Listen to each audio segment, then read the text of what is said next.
ಓಂ ಶಾಂತಿ. ಓಂ ಶಾಂತಿ. ಶುಭೋದಯಂ. ಶುಭೋದಯಂ. ಕಳೆದ ಕೆಲವೊಂದು ದಿನಗಳಿಂದ ಬಾಬಾರವರು ನಮಗೆ ಯೋಗದ ಬೇರೆ ಬೇರೆ ಹಂತವನ್ನು ಹೇಳ್ತಾ ಇತ್ತು. ಯೋಗ ಅಂತಂದ್ರೆ ವಿಶೇಷವಾಗಿ ರಾಜಯೋಗ. ಈ ರಾಜಯೋಗದಲ್ಲಿ ಆತ್ಮ ಪರಮಾತ್ಮನ ಜೊತೆಗೆ ಸಂಬಂಧವನ್ನ ಇಡುವಂಥದ್ದು, ಪರಮಾತ್ಮನಿಂದ ಶಕ್ತಿಯನ್ನ ಪಡೆದುಕೊಳ್ಳುವಂಥದ್ದು. ಇಲ್ಲಿವರೆಗೆ ನಾವೇನ್ ಚರ್ಚೆಯನ್ನ ಮಾಡಿದೀವಿ, ಭಗವಂತನ ಮುರಳಿಯ ಆಧಾರದಲ್ಲಿ ನಾವು ಎಲ್ಲಿದ್ದೀವಿ, ದೇಹಾಭಿಮಾನದಲ್ಲಿದ್ದೀವಿ. ಅಲ್ಲಿಂದ ಎಲ್ಲಿವರೆಗೆ ಬಂದು ತಲುಪಿದೀವಿ, ನಷ್ಟಮೋಹ ಸ್ಮೃತಿ ಲಬ್ಧ. ಅಂದ್ರೆ ಇಲ್ಲಿಯವರೆಗೆ ಆತ್ಮೀಯರೇ, ಆತ್ಮ ಪರಮಾತ್ಮ ಇಬ್ಬರೇ ಇದ್ದು ಬಿಟ್ಟು ಸ್ವಪರಿವರ್ತನೆಗೋಸ್ಕರ ಮಾತ್ರ ಚರ್ಚೆ ಮಾಡಿದೀವಿ ನಾವಿಲ್ಲಿ. ಸ್ಪಷ್ಟವಾಗಿ ಕೇಳ್ತಾ ಹೋಗಿ, ಸ್ವಪರಿವರ್ತನೆ ಮಾತ್ರ. ಇಲ್ಲಿವರೆಗೂ ನಮ್ಮಿಂದ ಎಲ್ಲೂ ಈಶ್ವರ ಶಕ್ತಿ ಹೊರಗಡೆ ಹೋಗ್ಲಿಲ್ಲ. ಆತ್ಮನ ಪರಿವರ್ತನೆಗೋಸ್ಕರ ಮಾತ್ರ ಉಪಯೋಗ ಮಾಡ್ತಿದ್ವಿ. ಈವನ್ ಸ್ಥೂಲ ಸೂಕ್ಷ್ಮ ಕರ್ಮೇಂದ್ರಿಯಕ್ಕೂ ಅದು ಪ್ರವಾಹ ಆಗಿಲ್ಲ. ಅಂದ್ರೆ ಏನು? ಅದಕ್ಕೆ ಭಗವಂತ ಸುಂದರ ಉದಾಹರಣೆಯನ್ನು ಕೊಡ್ತಾರೆ. ಆತ್ಮೀಯರೇ, ಶಾರೀರಿಕವಾಗಿ ಲೌಕಿಕವಾಗಿ ಬೆಳಿಗ್ಗೆ ಈ ಪ್ರಪಂಚದಲ್ಲಿ ಆತ್ಮ ಜಾಗೃತ ಅವಸ್ಥೆಯಲ್ಲಿ, ಎಚ್ಚರಾವಸ್ಥೆಯಲ್ಲಿ ಬರುತ್ತೋ, ಅಂದ್ರೆ ಹಾಸಿಗೆಯಲ್ಲಿ ನಮಗೆ ಎಚ್ಚರವಾಗತ್ತೋ, ಆ ನಂತರದಲ್ಲಿ ನಾವು ಮುಖ್ಯವಾಗಿ ಮೂಲವಾಗಿ ನಾವು ಮಾಡುವಂಥದ್ದು ಶರೀರದ ನಿರ್ವಹಣೆ ಅಲ್ವಾ? ಹಲ್ಲುಜ್ಜೋದು, ಮುಖ ತೊಳೆಯೋದು, ಶರೀರದ ಒಳಗಡೆಗಿರುವಂತಹ ಮೂಲ ಮಲ ಮತ್ತು ಮೂತ್ರವನ್ನು ಹೊರಗಡೆ ಹಾಕುವಂಥದ್ದು, ಹೊರಗಡೆ ಶರೀರವನ್ನ ಸ್ನಾನದಿಂದ ಸ್ವಚ್ಛ ಮಾಡುವಂಥದ್ದು, ಬಟ್ಟೆ ವಾಶ್ ಮಾಡುವಂಥದ್ದು, ಅಥವಾ ಶುದ್ಧವಾದ ಬಟ್ಟೆಯನ್ನು ಹಾಕೊಳ್ಳುವಂಥ. ಅಂದ್ರೆ ಇಲ್ಲಿ ನಾನು ಬೇರೆಯವರಿಗೋಸ್ಕರ ಏನು ಮಾಡ್ತಾ ಇಲ್ಲ. ಏನ್ ಮಾಡ್ತಿದ್ದೇನೆ ಇಲ್ಲಿ? ಕೇವಲ ನನ್ನ ಸಾಧನ ಏನಿದೆ, ನನಗೇನು ಬೇಕು ಅದಕ್ಕೋಸ್ಕರ ಮಾತ್ರ, ವೈಯಕ್ತಿಕ ವಿಷಯಕ್ಕೆ ನಾನು ಮಾತ್ರ ಮಾಡ್ತಾ ಇರೋದು. ಆ ನಂತರದಲ್ಲಿ ಮನೆ ಕಸ ಗುಡಿಸ್ತೇನೆ, ನೆಲ ಬರ್ಸ್ತೇನೆ, ರಂಗೋಲಿ ಹಾಕ್ತೇನೆ, ಅಡಿಗೆ ಮಾಡ್ತೇನೆ, ತಿಂಡಿ ತಿಂತೇನೆ, ಆಫೀಸಿಗೆ ಹೋಗ್ತೇನೆ, ಅದು ಆಮೇಲೆ ಬೇರೆಯವರಿಗೋಸ್ಕರ. ಅದು ವೈಯಕ್ತಿಕನೂ ಇದೆ. ಅದನ್ನ ಮನೇಲಿರುವಂತ ಪತ್ನಿ ಮಕ್ಕಳಿರ್ಬೋದು, ಪತಿ ಇರ್ಬೋದು, ಅಣ್ಣ ತಮ್ಮ ಚಿಕ್ಕಪ್ಪ ದೊಡ್ಡಪ್ಪ ಮಾವ, ಯಾರಿಗೋಸ್ಕರನಾದ್ರೂ ಇರಬಹುದು. ಆದ್ರೆ ಮುಖ್ಯವಾಗಿ ನಾನು ಮಾಡುವಂಥದ್ದು ವೈಯಕ್ತಿಕವಾಗಿ ನನಗೋಸ್ಕರ ನಾನೊಬ್ಬನೇ ಇದ್ದು ಮಾಡುವಂತ ಒಂದು ಕಾರ್ಯ. ಹಾಗೆ ಇಲ್ಲಿ ನಾವು ಯಾವ್ಯಾವುದನ್ನು ನಾವು ಮಾತಾಡ್ತಾ ಹೋದ್ವಿ. ಇವಾಗ ಆರಂಭದಲ್ಲಿ ನಿಮ್ಗೆ ಗೊತ್ತು, ನಾನು ಬೆಂಗಳೂರು ಅಂತ ಊರುಗಳಲ್ಲಿ ನೋಡ್ತೇನೆ, ಮಕ್ಕಳು ಮನೆಯವರು ಅರ್ಜೆಂಟಾಗಿ ಆಫೀಸ್ ಹೋಗ್ಬೇಕು ಅಂದ್ರೆ ಎದ್ದ ತಕ್ಷಣ ಮಾತೆಯರು ಕೆಲಸ ಮಾಡಿ ಸ್ಟಾರ್ಟ್ ಮಾಡಿಬಿಡ್ತಾರೆ. ಮುಖಕ್ಕೆ ಏನೂ ತೊಳೆಯೋದಿಲ್ಲ. ಇನ್ನು ಕೆಲವೊಬ್ರು ಹಾಗೆ ಕಾಫಿ ಕುಡಿದು ಬಿಡ್ತಾರೆ. ಸುಮಾರು 10-10:30 ಅಷ್ಟೊತ್ತಿಗೆ ಬಾಯಲ್ಲೊಂದು ಬ್ರಷ್ ಇಟ್ಕೊಂಡು ಪೇಸ್ಟ್ ಇಟ್ಕೊಂಡು ಊರೆಲ್ಲ ಸುತ್ತಾ ಇರ್ತಾರೆ. ಅಂದ್ರೆ ಆವಾಗ ಇವ್ರು ಹಲ್ಲುಜ್ಜುತ್ತಾ ಇದ್ದಾರೆ. ಆವಾಗ ಹಲ್ಲು ಉಜ್ಜಿದ್ದಿದ್ರೆ ಇನ್ನು ಸ್ನಾನ ಮಾಡೋದು ಎಷ್ಟು ಗಂಟೆಗೆ ಅಲ್ವಾ? ಕೆಲವೊಬ್ರು ಏನ್ ಮಾಡ್ತಾರೆ, ಬೆಳಿಗ್ಗೆ ಎದ್ದು ತನ್ನ ದಿನನಿತ್ಯದ ಕರ್ಮಗಳನ್ನೆಲ್ಲ ಮಾಡಿದ ಮೇಲೆ ಅಡಿಗೆ ಮನೆ ಪ್ರವೇಶವನ್ನ ಮಾಡ್ತಾರೆ. ನಮಗೂ ಕೂಡ ಭಗವಂತ ಅದನ್ನೇ ತಾನೇ ಹೇಳುವಂಥದ್ದು. ಹಾಗೆ ಇಲ್ಲೂ ಕೂಡ ಆತ್ಮೀಯ ಯೋಗದಲ್ಲಿ ನಾವು ಬೇರೆ ಬೇರೆ ಹಂತದಲ್ಲಿ ಬಂದ್ಬಿಟ್ಟು ಏನ್ ಮಾಡ್ತೀವಿ, ತಕ್ಷಣದಲ್ಲಿ ಕಾರ್ಯಪ್ರವೃತ್ತರಾಗ್ಬಿಡ್ತೀವಿ ಸಮಯ ಕಡಿಮೆ ಇದ್ದಾಗ. ಅದಕ್ಕೆ ನಮ್ಗೆ ಬಾಬನ ಮಕ್ಕಳಲ್ಲಿ ಒಂದು ಅನುಭವ ಇದೆ. ಏನು ಅಣ್ಣವರೇ, ಯಾವ ದಿನ ಅಮೃತ ವೇಳೆ ಇದ್ದಿರ್ತೀವಲ್ವಾ, ಯೋಗ ಚೆನ್ನಾಗಿರ್ತದಲ್ವಾ, ಆ ದಿನ ಎಲ್ಲ ಚೆನ್ನಾಗಿರ್ತದೆ. ಯಾವ ದಿನ ಅಮೃತ ವೇಳೆ ಗೆದ್ದಿಲ್ವೋ, ಯೋಗ ಚೆನ್ನಾಗಿ ಆಗಿಲ್ಲೋ, ಅಮೃತ ವೇಳೆ ಗೆದ್ದಿಲ್ಲ ಎದ್ದಿಲ್ಲ ಎದ್ದಿಲ್ಲ ಹೇಳುವಂಥದ್ದೇ ಮನಸ್ಥಿತಿಯಲ್ಲಿ ಇರ್ತದೆ. ಕೆಲವೊಂದ್ಸಲ ನೋಡಿ, ನಮ್ಮ ಮೌಂಟಿಗೆ ಹೋಗ್ಬೇಕಾಗ್ತದೆ, ಬೆಂಗಳೂರಿನಿಂದ 2-3 ದಿನ ಬೇಕಾಗ್ತದೆ ಟ್ರೈನಲ್ಲಿ. ಚಳಿಯ ಕಾರಣದಿಂದ ನಾವೇನ್ ಮಾಡ್ಲಿಕ್ಕೆ ಆಗೋದಿಲ್ಲ, ಟ್ರೈನಲ್ಲಿ ಸ್ನಾನ ಮಾಡ್ಲಿಕ್ಕೆ ಆಗಲ್ಲ. ಆಹಾರ ನಾವು ಕಡಿಮೆ ತಿಂತಾ ಇರ್ತೀವಿ, ಶರೀರ ಫ್ರೆಶ್ ಆಗಿರೋದಿಲ್ಲ. ಅವಾಗ ಅಲ್ಲಿ ಹೋದ ತಕ್ಷಣ ನಮ್ಗೆ ಏನ್ ಅನ್ಸುತ್ತೆ ಅಂದ್ರೆ, ಮೊದಲು ಶರೀರವನ್ನು ಸ್ವಚ್ಛ ಮಾಡಬೇಕು. ಅವಾಗ ಎಷ್ಟು ಕಷ್ಟ ಆಗ್ತದೆ, ಪರಿಶ್ರಮ ಆಗ್ತದೆ. ಶರೀರ ನಿಮ್ಗೆ ಸಪೋರ್ಟ್ ಅನ್ನ ಕೊಡೋದಿಲ್ಲ. ಯಾಕಂದ್ರೆ ಆ ಶರೀರಕ್ಕೆ ಬೇಕಾಗಿರುವಂತ ಸ್ವಚ್ಛತೆಯನ್ನ, ಶುದ್ಧತೆಯನ್ನ, ಟ್ರೀಟ್ಮೆಂಟ್ ಅನ್ನ ನೀವು ಕೊಟ್ಟಿಲ್ಲ. ಎಲ್ಲ ಕರ್ಮವನ್ನು ಮಾಡ್ತಾ ಇದ್ದೀರಿ, ಆದ್ರೆ ಒಂದು ಹಗುರತೆ, ಪವಿತ್ರತೆ, ಶುದ್ಧತೆ, ಶಕ್ತಿಯ ಅನುಭವ ಹೇಳುವಂಥದ್ದು ನಮ್ಗೆ ಸಿಗೋದಿಲ್ಲ. ಹಾಗೆ ಆತ್ಮೀಯರೇ, ಇಲ್ಲಿವರೆಗೆ ನಾವೇನು ಚರ್ಚೆಯನ್ನ ಮಾಡಿದ್ವಿ, ದೇಹಾಭಿಮಾನದಿಂದ ಬಂದು ನಷ್ಟ ಮೋಹ ಸ್ಮೃತಿರ್ಲಬ್ಧ. ಅದು ಎಲ್ಲದಿಂದ ಮೋಹವನ್ನ ತೆಗೆದು ಪರಮಾತ್ಮನ ಜೊತೆಗೆ ಮನಸ್ಸನ್ನ ಇಟ್ಟು ಪರಮಾತ್ಮನ ಶಕ್ತಿಯನ್ನ ನಾವು ಅನುಭವ ಮಾಡುವಂತ ಲೆವೆಲಲ್ಲಿ ಬಂದ್ವಿ. ಅಂದ್ರೆ ಯಥಾರ್ಥ ರಾಜಯೋಗ. ಅಪನೆ ಕೋ ಆತ್ಮ ಸಮಜ್ ಮುಜ್ ಬಾಪ್ಕೋ ಯಾದ್ ಕರೋ. ತಂದೆ ನೆನಪು ಮಾಡುವುದರ ಮೂಲಕ ಕರ್ಮದ ನಡುವೆನೂ ಕೂಡ, ಅದು ರಾಜಯೋಗದಲ್ಲಿ ಕೂತ್ಕೊಂಡಾಗ್ಲೂ ಕೂಡ ಲಬ್ಧ, ಕರ್ಮದ ಫಲ ಸಿಕ್ಕಿದೆ, ಅದನ್ನ ನೀವು ಅನುಭವ ಮಾಡ್ತಾ ಇದ್ದೀರಿ. ಅಂದ್ರೆ ಇವಾಗ ಸ್ನಾನ ಮಾಡೇ ಆಗಿದೆ, ಶುದ್ಧವಾದ ಬಟ್ಟೆ ಹಾಕೊಂಡಾಗಿದೆ, ಈಗ ಮುಂದಿನ ಕೆಲಸಕ್ಕೆ, ದಿನನಿತ್ಯದ ಕಾರ್ಯಕ್ಕೆ ನಾನು ಹೋಗ್ಲಿಕ್ಕೆ ಆರಂಭ ಮಾಡಬಹುದು. ಅಂದರೆ ಅಮೃತ ವೇಳೆಯಲ್ಲಿ ನಮ್ಮ ಯೋಗ ಕಂಪ್ಲೀಟ್ ಆಗ್ಬೇಕು ಅಂತಂದ್ರೆ ಅಷ್ಟು ಮನಸ್ಸು ಬುದ್ಧಿ ಆತ್ಮ ಅಷ್ಟು ಸ್ವಚ್ಛವಾಗಬೇಕು. ಸರಿ, ಈಗ ಇಷ್ಟು ಸ್ವಚ್ಛ ಆದ್ಮೇಲೆ ಮುಂದಿನ ಹಂತ, ಮುಂದೇನಾಗ್ತದೆ? ಮುಂದೇನಾಗತ್ತೆ? ಮುಂದೇನ್ ಮಾಡ್ಬೇಕು? ಇಷ್ಟು ಮಾಡ್ಬಿಟ್ಟು ಮಲ್ಕೊಂಡ್ಬಿಡೋದಾ? ಸಂಪಾದನೆ ಅಣ್ಣ. ಹಾ, ಸಂಪಾದನೆ ಸಂಪಾದನೆ. ಅಲ್ವಾ? ಇವಾಗ ಏನಾಗತ್ತೆ ನೋಡಿ, ಒಂದು ಪಾತ್ರೆ ಅಡಿಗೆ ಮಾಡ್ಬೇಕಂದ್ರೆ ಮೊದಲು ಕ್ಲೀನ್ ಮಾಡ್ಬೇಕಲ್ವಾ? ಅಲ್ವಾ? ಇಲ್ಲಿ ಕ್ಲೀನಿಂಗ್ ಪ್ರೊಸೆಸ್ ಮುಗಿದಿದೆ. ಯಾವ ಕೆಲಸ ಮುಗಿದಿದೆ? Cleaning process. ಇವಾಗ ಪ್ರತಿದಿನ ಹೊಸದಾಗಿ ಅಡಿಗೆ ಮಾಡ್ಬೇಕು, ನಿನ್ನೆದ ಅಡಿಗೆ ಊಟ ಮಾಡ್ಬೇಕು? ಹೊಸದಾಗಿ ಮಾಡೋದು, ಹೊಸದಾಗಿ ಅಡಿಗೆ ಮಾಡ್ಬೇಕಂದ್ರೆ ಏನ್ ಮಾಡ್ಬೇಕು? ಎಲ್ಲ ಕ್ಲೀನಿಂಗ್ ಮಾಡ್ಕೋಬೇಕು. ಮೊದಲನೇ ದಿನ ಅದ್ರಲ್ಲಿ ಏನೇನು ಉಳ್ಕೊಂಡಿದ್ಯಲ್ಲ ಮೊದಲನೇ ದಿನದ್ದು ಅದೆಲ್ಲ ತೆಗೆದು ಬಿಸಾಕಿ ಅದನ್ನ ಸೋಪಿಂದ ಕ್ಲೀನ್ ಮಾಡಿ ಪಾತ್ರೆನ ಸ್ವಚ್ಛ ಮಾಡ್ಬೇಕು. ಸರಿ, ಸ್ವಚ್ಛ ಮಾಡಿ ಆದ್ಮೇಲೆ ಅಡಿಗೆ ಮಾಡ್ಬೇಕು. ಅದನ್ನ ಮೊದಲು ಒಲೆ ಮೇಲೆ ಇಡ್ಬೇಕು, ಹೌದಾ? ಆವಾಗ ಏನಾಗ್ತದೆ, ಅದು ಬೆಂಕಿ ಸಂಪರ್ಕಕ್ಕೆ ಬಂದು ಬಿಸಿ ಸ್ಟಾರ್ಟ್ ಆಗತ್ತೆ. ಬಿಸಿ ಸ್ಟಾರ್ಟ್ ಆದ್ಮೇಲೆ ಆ ಪಾತ್ರೆ ಒಳಗಡೆ ನೀವು ಏನು ಮಾಡಬೇಕು ಅಂತ ಇದೆಯೋ, ನೀರು, ಹಾಲು ಏನಿಟ್ಟಿದ್ದೀರೋ ಅದಕ್ಕೆ ಏನಾಗತ್ತೆ, ಬಿಸಿ ಟ್ರಾನ್ಸ್ಫರ್ ಆಗತ್ತೆ. ಮುಂದಿನ ಪ್ರೊಸೆಸ್ ಹೇಳುವಂಥದ್ದು ಆರಂಭ ಆಗತ್ತೆ, ಹೌದಲ್ವಾ? ಅದೇ ನೀವೇನ್ ಮಾಡ್ಬೇಕಂತ ಯೋಚನೆ ಮಾಡ್ತೀವಿ. ಹಾಗೆ ಇಲ್ಲೂ ಕೂಡ ಆತ್ಮೀಯರೇ, ಇಷ್ಟು ಆತ್ಮ ಮನ ಬುದ್ಧಿಯನ್ನು ಸ್ವಚ್ಛ ಮಾಡಿದ ಮೇಲೆ ಪರಮಾತ್ಮನ ಜೊತೆಗೆ ಅದೇ ರೀತಿ ಯೋಗವನ್ನು ಕಂಟಿನ್ಯೂ ಮಾಡಿದಾಗ ಪರಮಾತ್ಮನ ಶಕ್ತಿ ಆತ್ಮದ ಮೂಲಕ ಮನಬುದ್ಧಿ ಸಂಸ್ಕಾರಕ್ಕೆ ಟ್ರಾನ್ಸ್ಫರ್ ಆಗ್ಲಿಕ್ಕೆ ಸ್ಟಾರ್ಟ್ ಆಗ್ತದೆ. ಏನಾಗ್ತದೆ? ಟ್ರಾನ್ಸ್ಫರ್ ಸ್ಟಾರ್ಟ್ ಆಗತ್ತೆ. ಇವಾಗ ನಿನ್ನೆದೆ ಪಲಾವು, ನಿನ್ನೆದೆ ಸಾಂಬಾರು, ಅದನ್ನೇ ಒಲೆ ಮೇಲೆ ಏನಾಗ್ಬಿಡ್ತದೆ, ಪಲಾವ್ ಕೆಳಗಡೆ ತಳ ಹಿಡಿದು ಬಿಡ್ತದೆ ಅಲ್ವಾ? ಅಷ್ಟು ರುಚಿ ಕೊಡೋದಿಲ್ಲ. ಹೊಸ ಅಡಿಗೆ ಮಾಡ್ಬೇಕಲ್ವ? ಹಾಗೆ ಅಷ್ಟು ಸ್ವಚ್ಛವಾಗುವವರೆಗೂ ಕೂಡ ಅಮೃತ ವೇಳೆಯಲ್ಲಿ, ಆರಂಭದ ಸಮಯದಲ್ಲಿ ನಮ್ಮ ಮನಸ್ಸು ಬುದ್ಧಿಯನ್ನು ಪರಮಾತ್ಮನ ಕೈಯಲ್ಲಿ ಇಡಬೇಕಾಗ್ತದೆ. ಕೆಲವೊಂದ್ಸಲ ನಾವು ಹೇಳ್ತೀವಿ, ಬಾಬಾ ನಾವು ಯೋಗದಲ್ಲಿ ಕೂತ್ಕೊಂಡಾಗ ಇವತ್ತು ಅನುಭವನೇ ಆಗಿಲ್ವಲ್ಲ. ಯಾಕಾಗಿಲ್ಲ? ಯಾಕಾಗಿಲ್ಲ? ಯಾಕಾಗದೇ ಇರಬಹುದು? ಮನ ಬುದ್ಧಿ ಸ್ವಚ್ಛ ಇರದ ಕಾರಣ. ಯಾಕೆ ಸ್ವಚ್ಛ ಆಗ್ಲಿಲ್ಲ? ಹಿಂದಿನ ದಿವಸದ ಏನೇನೋ ಯೋಚನೆಗಳು ಮತ್ತೆ ಎಲ್ಲ ಹಳೆ ಅದನ್ನ ತೆಗೆದು ಬಿಸಾಕ್ಲಿಲ್ಲ. ಅದನ್ನೇ ಹೇಳ್ಕೊಂಡು ಕುಂತಿರ್ತೀವಿ. ನಿನ್ನೆ ಅವ್ರು ಹೇಗೆ ಹೇಳಿದ್ರು, ಇವ್ರು ಹೀಗೆ ಹೇಳಿದ್ರು, ಪತಿ ಹೀಗೆ ಹೇಳಿದ್ರು, ಸೆಂಟರ್ನಲ್ಲಿ ಹೀಗೆ ಹೇಳಿದ್ರು ಅಲ್ವಾ? ಹೀಗೆ ಬೇರೆ ಬೇರೆಯವರು ನಡೆದಿರುವಂತ ಘಟನೆಗಳ ಒಂದು ಪರಿಣಾಮ, ಪ್ರಭಾವ, ಕರ್ಮದ ಫಲವನ್ನೇ ಮನಸ್ಸಿನಲ್ಲಿ ಇಟ್ಕೊಂಡಿರ್ತೀವಿ. ಶಾರೀರಿಕವಾಗಿ ರಾಜಯೋಗದಲ್ಲಿ ಕೂತ್ಕೊಂಡಿರ್ತೀವಿ, ಆದ್ರೆ ಮಾನಸಿಕವಾಗಿ ಆ ಕರ್ಮದ ಫಲದಿಂದ ನಾವೇನಾಗಿರೋದಿಲ್ಲ, ಡಿಟ್ಯಾಚ್ ಆಗಿರೋದಿಲ್ಲ. ಆ ಕಾರಣದಿಂದ ಏನಾಗತ್ತೆ, ಅನುಭವ ಆಗೋದಿಲ್ಲ. ನೆಕ್ಸ್ಟ್ ರಾಜಯೋಗ ಅಂತ ಕುಂತಿರ್ತೀವಿ, ಶರೀರಕ್ಕೆ ಎಷ್ಟು ರೆಸ್ಟ್ ಬೇಕೋ ಅಷ್ಟು ಸಿಕ್ಕಿರೋದಿಲ್ಲ. ನಿಧಾನಕ್ಕೆ ಆತ್ಮ ನಿದ್ರಾಯೋಗದ ಕಡೆಗೆ ಜಾರಿ ಬಿಡ್ತದೆ. ಎಲ್ಲಿ ಬಿಡ್ತದೆ? ನಿದ್ರಾಯೋಗ. ನಿದ್ರಾಯೋಗ ಜಾರಿದ ತಕ್ಷಣ ಏನಾಗ್ತದೆ, ಶರೀರಕ್ಕೆ ವಿಶ್ರಾಂತಿ ಸಿಗ್ತದೆ ಹೊರತು ಆತ್ಮ ಮನಬುದ್ಧಿ ಸಂಸ್ಕಾರದ ಸ್ವಚ್ಛತೆ ಹೇಳುದು ಅಲ್ಲಿ ಆಗಿರೋದಿಲ್ಲ.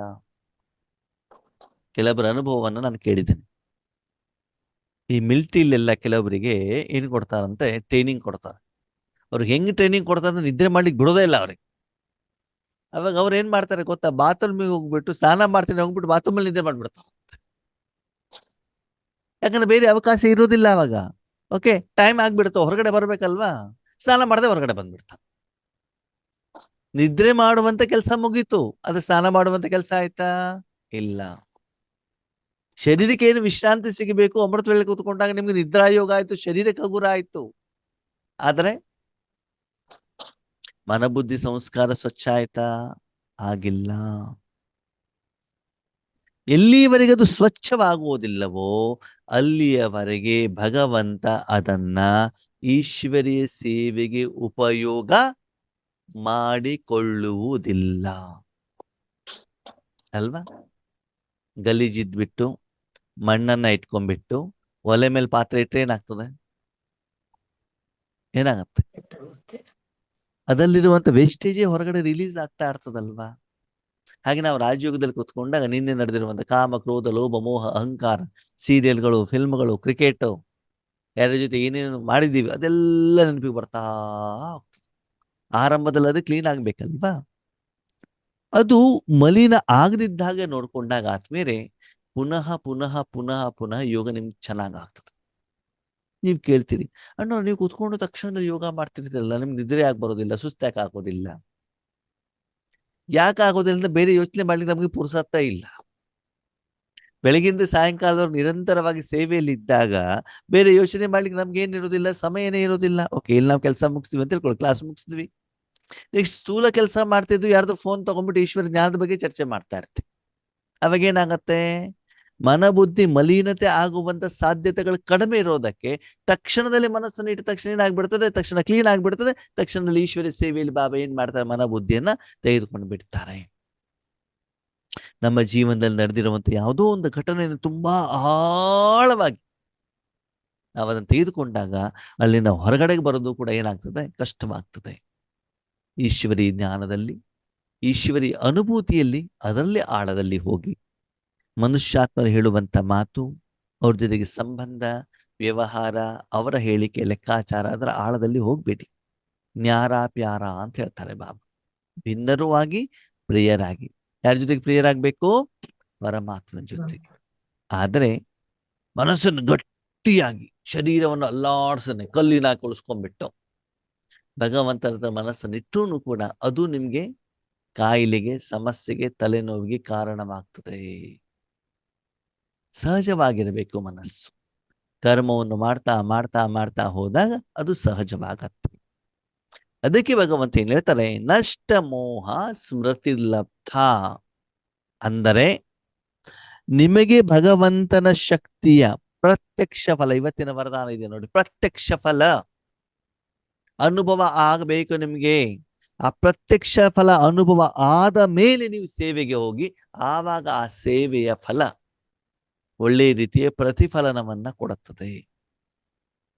ಮಾನಸಿಕವಾಗಿ, ಶಾರೀರಿಕವಾಗಿ ನೀವು ರೆಡಿ ಆಗದೇನೆ ನೀವು ಸೇವೆಗಂತ ಹೋದ್ರೆ ನಿಮಗೂ ಸೇವೆ ಆಗಿದೆ ಅಂತ ಕಾಣ್ತಾ ಇರ್ತದೆ, ಬೇರೆಯವ್ರಿಗೂ ಕಾಣ್ತಾ ಇರತ್ತೆ. ಆದರೆ ಸೇವೆಯ ಸುಖದ ಅನುಭವ ನಿಮಗೆ ಆಗಿರೋದಿಲ್ಲ. ಉದಾಹರಣೆಗೆ ಬೆಳಗಿನ ಸಮಯ ಎದ್ದಿದ್ದೀರಾ ಅಂತ ತಿಳ್ಕೊಳ್ಳಿ, ಸರಿ? ಒಳಗಡೆಯಿಂದ ಶರೀರ ಕ್ಲೀನ್ ಆಗಿಲ್ಲ, ಮಲಮೂತ್ರ ಕ್ಲೀನ್ ಆಗಿಲ್ಲ ಅಂತ ಅವಕಾಶ ನಿಮ್ಗೆ ಸಿಕ್ಕಿಲ್ಲ ಅಂತ ತಿಳ್ಕೊಳ್ಳಿ. ಅವಕಾಶ ಸಿಕ್ಕಿಲ್ಲ, ಬರೀ ಹಲ್ಲುಜ್ಜುವಂತ, ಮುಖ ತೊಳೆಯುವಂತ ಅವಕಾಶ ಸಿಕ್ಕಿದೆ. ಓಕೆ, ಬೆಳಗಿನ ಬ್ರೇಕ್ಫಾಸ್ಟ್ ಬಂತು, ಚೆನ್ನಾಗಿರೋ ಬ್ರೇಕ್ಫಾಸ್ಟೇ ಬಂದಿದೆ, ಬಿಸಿ ಬಿಸಿ ಮಸಾಲೆ ದೋಸೆ ಬಂದಿದೆ, ನೀವು ತಿಂತಾ ಇದ್ದೀರಾ. ಸುಖ ಕೊಡತ್ತಾ? ಕೊಡತ್ತೋ ಕೊಡಲ್ವೋ? ಇಲ್ಲ. ತುಪ್ಪದಿಂದ ಮಾಡಿರುವಂಥದ್ದು ಆಲೂಗಡ್ಡೆ ಪಲ್ಯ, ಚಟ್ನಿ, 2-3 ವೆರೈಟಿ, ಬಿಸಿ ಬಿಸಿ ಒಳ್ಳೆ ಟೇಸ್ಟ್ ಮಸಾಲೆ ದೋಸೆ ಇದೆ. ತಿನ್ಲಿಕ್ಕೆ ಇಷ್ಟ ಕೊಡತ್ತೋ ಕೊಡಲ್ವೋ? ಕೊಡೋದಿಲ್ಲ. ಅದ್ಯಾಕೋ? ಹಳೆ ವೇಸ್ಟೇಜ್ ಅಲ್ಲೇ ಇರುವಾಗ ಇದು ಹೊಸದು ಎಲ್ಲಿ ಹೋಗಿ ಜಾಗ ಇರಲ್ವಲ್ಲ. ಅದು ಹೊಟ್ಟೆನೋ ಬರ್ತಾ ಇರ್ತದೆ, ಅದು ಒಳಗಡೆಗಿರೋದಕ್ಕೆ ಅದು ನಿಮ್ಗೆ ತೊಂದರೆ ಕೊಡ್ತಾ ಇರ್ತದೆ, ಅದು ಪ್ರೆಷರ್ ಕೊಡ್ತಾ ಇರ್ತದೆ, ರಿಲೀಸ್ ಮಾಡಿ ಮಾಡಿ ಅಂತ ಹೇಳ್ತಾ ಇರ್ತದೆ ಅಲ್ವಾ? ಅದನ್ನು ರಿಲೀಸ್ ಮಾಡಿ ಸಿಂಪಲ್ ದೋಸೆ ತಿಂದ್ರೂ ಕೂಡ ಏನಾಗ್ತದೆ? ಆರೋಗ್ಯವಾಗಿರ್ತದಲ್ವಾ? ತುಂಬಾ ನಿದ್ರೆ ಬರ್ತಾ ಇದೆ, ಕಷ್ಟಪಟ್ಬಿಟ್ಟು ಬಾಬಾ ಬಾಬಾ ಬಾಬಾ ಬಾಬಾ ಅಂತ ಹೇಳ್ತಿರ್ತೀವಿ, ಏನು ಪ್ರಯೋಜನ ಇಲ್ಲ. ಓಕೆ, ನಿದ್ರೆ ಬರ್ತಾ ಇದೆಯಾ? ಸರಿಯಾಗಿ ಒಂದು 5-10 ನಿಮಿಷ ನಿದ್ರೆ ಮಾಡಿ, ಆಮೇಲೆ ಎದ್ಬಿಟ್ಟು ಯೋಗ ಮಾಡಿ. ಆದ್ಮೇಲೆ ಸುಮ್ಮನೆ ತೋರಿಕೆಗೆ ಯೋಗ ಬೇಡ. ಅದಕ್ಕಾಗಿ ಭಗವಂತ ಹೇಳಿದರು, ನಷ್ಟ ಮೋಹ ಸ್ಮೃತಿ ಲಬ್ಧ. ಎಲ್ಲದಿಂದ ನಿನ್ನ ಮೋಹವನ್ನ ತೆಗೆದು, ಸೆಳೆತವನ್ನ ತೆಗೆದು, ಆಸಕ್ತಿ ಇಚ್ಛೆಯನ್ನ ತೆಗೆದು, ನಿನ್ನ ಮನಸ್ಸು ಬುದ್ಧಿ ಪರಮಾತ್ಮನಲ್ಲಿಟ್ಟು ಪರಮಾತ್ಮನ ಸುಖದ ಅನುಭವ ನಿನಗೆ ಸಿಕ್ಕಿರಬೇಕು. ಆಮೇಲೆ ಕರ್ಮವನ್ನ ಮಾಡು. ಮನೆಗೆ ಬಂದಿರ್ತೀವಿ, ಸುಸ್ತಾಗಿರ್ತದೆ, ಫ್ಯಾನ್ ಕೆಳಗಡೆ ಕುತ್ಕೊಳ್ತೀವಿ, ನಾರ್ಮಲ್ ಆದ್ಮೇಲೆ ತಾನೇ ಮುಂದಿನ ಕರ್ಮಕ್ಕೆ ನಾವು ಆರಂಭವನ್ನ ಮಾಡ್ತೀವಿ. ಕೈ ಕಾಲು ತೊಳ್ಕೊಂಡು ತಿಂಡಿ ತಿನ್ಕೊಂಡ್ಬಿಟ್ಟು ಹಾಗೆ ಬಂದ್ಬಿಟ್ಟು ಹಾಗೆ ಸ್ಟಾರ್ಟ್ ಮಾಡ್ಬಿಟ್ಟು ಏನಾಗ್ಬಿಡ್ತದೆ ಅಲ್ವಾ? ಹಾಗೆ ಇಲ್ಲಿ ಭಗವಂತ ಇರ್ತಾರೆ. ಇಲ್ಲಿವರೆಗೆ ನಾವೇನ್ ಚರ್ಚೆಯನ್ನ ಮಾಡಿದ್ವಿ, ಇದು ಆತ್ಮಶುದ್ಧಿ, ಕರ್ಮೇಂದ್ರಿಯಗಳ ಶುದ್ಧಿ, ಸ್ವಚ್ಛತೆ ಅಷ್ಟೇ. ಇಲ್ಲಿ ಯಾವುದೇ ರೀತಿಯ ಸೇವೆ ಹೇಳುವಂಥದ್ದು ನಡೆದಿಲ್ಲ. ಇನ್ನು ಮೇಲೆ ಆರಂಭ ಆಗ್ತದೆ. ಸ್ವಚ್ಛ ಆದ್ಮೇಲೆ ತಾನೇ ಮನಸ್ಸು ಬುದ್ಧಿ ಪರಮಾತ್ಮ ಜೊತೆಗೆ ಇಡಬೇಕು. ಅದಕ್ಕೆ ಭಗವಂತ ಹೇಳ್ತಾರೆ, ಮೊದಲು ಜ್ಞಾನ, ಆಮೇಲೆ ಯೋಗ, ಆಮೇಲೆ ಆ ದಿವ್ಯ ಗುಣಗಳು ಮೊದಲು ನಿಮಗೆ ಧಾರಣೆ ಆಗಬೇಕು, ಆಮೇಲೆ ಸೇವೆ. 4ನೇ ಹಂತದಲ್ಲಿ ಸೇವೆ. ನಾವೇನ್ ಮಾಡ್ತೀವಿ? ಜ್ಞಾನ ಕೇಳಿದ್ವಿ, ಸೀದಾ ಸೇವೆಗೆ ಹೋದ್ವಿ. ಅದು ಜ್ಞಾನ ಹೇಳೋದನ್ನ ಎಲ್ಲರೂ ಕಣ್ಣಿಗೆ ಕಾಣ್ತಾ ಇರ್ತದೆ ಅಲ್ವಾ? ಜ್ಞಾನ ಹೇಳೋದು, ಸೆಂಟರ್ನಲ್ಲಿ ಅಕ್ಕೋ ನನಗೆ ಸೇವೆ ಮಾಡಿಸ್ತಾರಪ್ಪ ಅಂತ ನಾವು ಹೋಗ್ತೀವಿ. ಮಾಡೋದ್ರಲ್ಲಿ ತಪ್ಪಿಲ್ಲ ಆತ್ಮೀಯರೇ. ಆದ್ರೆ ಆ ಸಮಯದಲ್ಲಿ ಭಗವಂತನ ಶಕ್ತಿ ಪ್ರವಾಹ ಆಗ್ತಾ ಇದೆಯಾ ಅಂತ ಚೆಕ್ ಮಾಡ್ಕೊಳ್ಬೇಕು. ಸರಿ, ಈಗ ಪರಮಾತ್ಮನ ಜೊತೆ ಮನಸ್ಸನ್ನ ಇಟ್ಟಿದ್ದೀರಿ. ನಿಮ್ಮ ಪಕ್ಕದಲ್ಲಿ ಬಾಬ್ ದಾದಾ ಇದ್ದಾರೆ. ಅವರ ಶಕ್ತಿ ಯಾರಿಗ್ ಬರುತ್ತೆ? ಮೊದಲು ಯಾರಿಗ್ ಬರುತ್ತೆ? ನಮ್ಗೆ ಬರುತ್ತೆ ಅಣ್ಣ. ನಿಮಗೆ ಅಂದ್ರೆ ನೀವ್ ಯಾರು? ಆತ್ಮಕ್ಕೆ ಬರುತ್ತೆ ಅಣ್ಣ. ಅಲ್ವಾ? ಆತ್ಮ ಪರಮಾತ್ಮನ ಮಿಲನ ತಾನೇ ಆಗಿರೋದು. ಓಕೆ, ಅಲ್ಲಿಂದ ಹೇಗೆ ನಾವು ಪಾತ್ರೆಯನ್ನ ಒಲೆ ಮೇಲೆ ಇಡ್ತೀವಲ್ವಾ, ಒಲೆ ಮೇಲೆ ಬೆಂಕಿ ಪಕ್ಕದಲ್ಲಿ ಇಡಬೇಕು, ದೂರದಲ್ಲಿ ಇಡಬೇಕು? ಒಲೆ ಮೇಲೆ ಇಡ್ಬೇಕು. ಪಕ್ಕದಲ್ಲಿ ಇಡ್ಬೇಕಣ್ಣ. ಬೆಂಕಿ ಪಕ್ಕದಲ್ಲಿ ಒಲೆ ತಾನೇ ಮೇಲೆ. ಇಡಬೇಕು. ಅದಕ್ಕೆ ಒಂದ್ಸಲ ಬೀರ್ಬಲ್ನ ಕಥೆ ಇದೆ. ಒಂದ್ಸಲ ಅಕ್ಬರ್ ಬಾದಶಾ ಏನ್ ಮಾಡ್ತಾನಂತೆ, ಒಂದು ಪಂದ್ಯವನ್ನು ಇಡ್ತಾನ. ಏನು? ಚಳಿಗಾಲದ ಸಮಯ. ಚಳಿಗಾಲದ ಸಮಯದಲ್ಲಿ ಒಂದು ದೊಡ್ಡದಾಗಿರುವಂತ ಒಂದು ಅಲ್ಲಿ ಏನಿದೆ, ನೀರಿನ ಏನಂತಾರೆ, ಹೊಂಡ ಅಂತ ಹೇಳ್ತಾರಲ್ಲ, ತೊಟ್ಟಿ. ತೊಟ್ಟಿ ಅಂದ್ರೆ ಸಣ್ಣದಲ್ಲ, ದೊಡ್ಡದು. ಈ ದೇವಸ್ಥಾನ ಎದುರುಗಡೆಗೆಲ್ಲ ಇರ್ತಾರೆ ನೋಡಿ, ಪುಷ್ಕರಣಿ ಅಂತ ಹೇಳ್ಬಿಟ್ಟು ಮಾಡ್ತಾರಲ್ಲ, ಸ್ಕ್ವೇರ್ ಆಗಿ ಎಲ್ಲ ಮೆಟ್ಲುಗಳನ್ನೆಲ್ಲ ಮಾಡಿಬಿಟ್ಟು 4 ಕಡೆಗೆ ದೇವಸ್ಥಾನದ ಮೂರ್ತಿ ಎದುರುಗಡೆ ಮಾಡಿರ್ತಾರೆ ಅಂತ ಒಂದು ಸ್ಥಳ. ಅಲ್ಲಿ ಚಳಿಯಲ್ಲಿ ರಾತ್ರಿಯಿಂದ ಬೆಳಗ್ಗೆವರೆಗೂ ಒಬ್ಬ ಯಾರನ್ನ ಅಲ್ಲಿ ಕುತ್ಕೊಳ್ಬೇಕು. ರಾತ್ರಿಯಿಂದ ಬೆಳಗಡೆವರೆಗೆ ಇದ್ರೆ ಅವರಿಗಿಂತ ಒಂದು ಬಂಗಾರದ ಪದಕವನ್ನ ಕೊಡ್ತೇನೆ ಅಂತ ಏನ್ ಮಾಡ್ತಾರೆ, ಅವರಿಗೆ ಹೇಳ್ತಾರೆ. ಯಾರು ಮಾಡ್ತಾರೆ ಅವ್ರಿಗೆ ಕೊಡ್ತೀವಿ ಅಂತ. ತುಂಬಾ ಜನ ಒಪ್ಪೋದಿಲ್ಲ, ತುಂಬಾ ಚಳಿಲಿ ಯಾರು ಅಲ್ಲಿ ಹೋಗ್ಬಿಟ್ಟು ನಿಂತ್ಕೊಳ್ತಾರೆ ಅಂತ. ಒಬ್ಬ ಭಿಕ್ಷುಕನಿರ್ತಾನೆ, ತುಂಬಾ ವಯಸ್ಸಾಗಿದೆ, ಅವನ ಹತ್ರ ಹಣ ಇಲ್ಲ. ಅವನು ಯೋಚನೆ ಮಾಡ್ತಾನೆ, ಸರಿ ನಾನು ಹೋಗಿ ನಿಂತ್ಕೊಳ್ತೇನೆ, ಸತ್ತೋದ್ರೆ ಹೋಗ್ಬಿಡ್ತಾನೆ, ಬದುಕುಳಿದ್ರೆ ಬಂಗಾರನಾದ್ರೂ ಸಿಗತ್ತಲ್ಲ, ಮುಂದಿನ ಜೀವನಕ್ಕಾದ್ರೂ ಆರಾಮಾಗತ್ತಲ್ಲ ಅಂತ ಬಿಟ್ಟು ಹೋಗ್ಬಿಟ್ಟು ಹೇಳ್ತಾನೆ. ಈಗ ಪ್ರಶ್ನೆ, ಅಲ್ಲಿ ಅವ್ರು ನಿಂತಿದಾರೋ ಇಲ್ಲೋ ಚೆಕ್ ಮಾಡ್ಲಿಕ್ಕೆ ಯಾರ್ದು ಜನ ಬೇಕಲ್ಲ. ಅವಾಗ ಅಲ್ಲಿ 4 ಕಡೆಗೆ ಏನ್ ಮಾಡಿರ್ತಾರೆ, ದೀಪ ಹಚ್ಚಿರ್ತಾರೆ. ಹಚ್ಚಿಬಿಟ್ಟು ಕಾಯ್ಲಿಕ್ಕಂತ ಕೆಲವರು ಇರ್ತಾರೆ. ಯಾರು ಸ್ವಲ್ಪ ಚೆನ್ನಾಗಿ ಓದ್ದವರು, ಚೆನ್ನಾಗಿರುವಂತವ್ರು ಇರ್ತಾರೆ. ರಾತ್ರಿಯಿಂದ ಬೆಳಗ್ಗೆವರೆಗೂ ಕೂಡ ಏನ್ ಮಾಡ್ತಾರೆ, ಅವನಲ್ಲಿ ಇರ್ತಾನೆ. ಬೆಳಗ್ಗೆ ಎದ್ದು ಬಿಟ್ಟು ಅಕ್ಬರ್ ಬಾದ್ಶಾ ಎದುರುಗಡೆಗೆ ಬರ್ತಾನೆ. ಅಕ್ಬರ್ ಬಾದ್ಶಾ ಉಳಿದವರಿಗೆಲ್ಲ ಕೇಳ್ತಾರೆ, ಅಲ್ಲಿ ಯಾರು ನೋಡ್ಲಿಕ್ಕೆ ನಿಂತಿದ್ರಲ್ಲ ಅವ್ರಿಗೆ ಕೇಳ್ತಾರೆ, ಇವ್ರು ನಿಂತಿರೋದು ಹೌದಾ? ನಿಂತಿರೋದು ಹೌದು. ಅದು ಹೇಗೆ ನಿಂತ್ಕೊಳ್ಳಿಕ್ ಸಾಧ್ಯ? ಅಷ್ಟು ಚಳಿ ಇರ್ತದೆ, ನಾವು ಚಳಿ ಇಲ್ಲದೆ ಹಾಗೆ ಹೊರಗಡೆ ಹೋಗ್ಲಿಕ್ಕೆ ಆಗೋದಿಲ್ಲ, ಮೈ ಕೈಯಲ್ಲಿ ನಡುಕ ಬರುತ್ತೆ, ಜ್ವರ ಬರುತ್ತೆ, ನೆಗಡಿ ಬರುತ್ತೆ, ಇವನ್ ಹೇಗೆ ನಿಂತ್ಕೊಳ್ಳಿಕ್ ಸಾಧ್ಯ? ಅದ್ರಲ್ಲಿ ಕೆಲವರು ಏನು ಯೋಚನೆ ಮಾಡ್ತಾರೆ, ಇವನು ಕಷ್ಟ ಪಡ್ದೇನೆ ಬಂಗಾರದ ಪದಕ ತಗೊಂಡು ಹೋಗ್ತಿದ್ದಾನಂತ ಒಂದು ಹೊಟ್ಟೆ ಕಿಚ್ಚು ಅಂತ ಇರ್ತದೆ. ಅವ್ರೇನ್ ಹೇಳ್ತಾರೆ, ರಾಜ ಅಲ್ಲಿ ನಾವೆಲ್ಲ ನೋಡ್ಬೇಕು ಅಂತ ಅಲ್ಲಿ ದೀಪ ಇಟ್ಟಿದ್ವಲ್ಲ, ಆ ದೀಪದ ಬೆಳಕು ಬಿಸಿ ಇರ್ತದಲ್ಲ, ಆ ಬಿಸಿ ಅವನಿಗೆ ಬಂದು ಟಚ್ ಆಗಿರ್ಬೇಕು, ಅದಕ್ಕಾಗಿ ಅವ್ನು ನಿಂತಿರಬಹುದು ಅಂತ ಹೇಳ್ತಾರೆ. ದೀಪ ಇರೋದು ಎಷ್ಟೋ ದೂರ, ಅವನಿರೋದು ಎಷ್ಟೋ ಮಧ್ಯದಲ್ಲಿ. ಓಕೆ, ಅವಾಗ ಅವನಿನ್ನು ಮಾತಾಡ್ಲಿಕ್ಕೆ ಆಗಲ್ಲ, ಪಾಪ ತುಂಬಾ ಬಡವ. ಸರಿ, ಈ ಬಿಸಿ ಇರುವಂತ ಕಾರಣದಿಂದ ನಿಂತ್ಕೊಂಡು, ಅದಕ್ಕಾಗಿ ನಿನಗೆ ಸಿಗೋದಿಲ್ಲ ಪ್ರೈಸ್ ಅಂತ ಹೇಳ್ಬಿಡ್ತಾನೆ ಅಕ್ಬರ್. ಅವಾಗ ಅವನಿಗೆ ಬೇಜಾರಾಗ್ತದೆ. ಏನ್ ಮಾಡೋದು, ಯಾರಿಗೆ ಹೇಳೋದು? 1 ವಾರ ಆದ್ಮೇಲೆ ದಾರಿಯಲ್ಲಿ ನಡ್ಕೊಂಡು ಹೋಗ್ತಾ ಇರ್ತಾನೆ, ಮಧ್ಯದಲ್ಲಿ ಬೀರ್ಬಲ ಸಿಗ್ತ. ಯಾಕಪ್ಪ ಬೇಜಾರಾಗಿದ್ಯಾ ಅಂತ ಕೇಳ್ತಾನೆ. ಬೇಜಾರು ಯಾಕಾಗಿದೆ ಅಂದ್ರೆ ನಡೆದಿರೋ ವಿಷಯವನ್ನ ಹೇಳ್ತಾನೆ, ನೋಡಿ ಹೀಗೀಗಾಯ್ತು, ಯಾರು ನೋಡ್ಲಿಕ್ಕೆ ಬೇರೆ ಮಂತ್ರಿಗಳು ಬಂದಿದ್ರು, ಅವ್ರು ಹೀಗೆಲ್ಲ ಮಾಡ್ಬಿಟ್ಟು ನನಗೆ ಸಿಗುವಂತ ಒಂದು ಬಂಗಾರದ ಪದಕದಿಂದ ನನ್ನ ವಂಚಿತ ಮಾಡ್ಬಿಟ್ರು ಅಂತ ಹೇಳ್ತಾರೆ. ಹೌದಾ? ಹಾಗಿದ್ರೆ ನಿನಗೆ ಬಂಗಾರದ ಪದಕ ಕೊಡಿಸುವಂತ ಜವಾಬ್ದಾರಿ ನನ್ನದು. ಅದು ಸ್ವಲ್ಪ ದಿನ ವೇಟ್ ಮಾಡ್ಬೇಕು, ಸಮಯ ಬಂದ ನಾನು ಕೊಡಿಸ್ತಾರೆ ಅಂತ ಹೇಳ್ತಾರೆ. ಸರಿ ಅಂತ. ಒಂದ್ ದಿವಸ ಭೇಟಿ ಆಡ್ಲಿಕ್ಕೆ ಅಕ್ಬರ ಬೀರ್ಬಲ್ ಇಬ್ಬರು ಕೂಡ ಕಾಡಿಗೆ ಹೋಗಿರ್ತಾರೆ.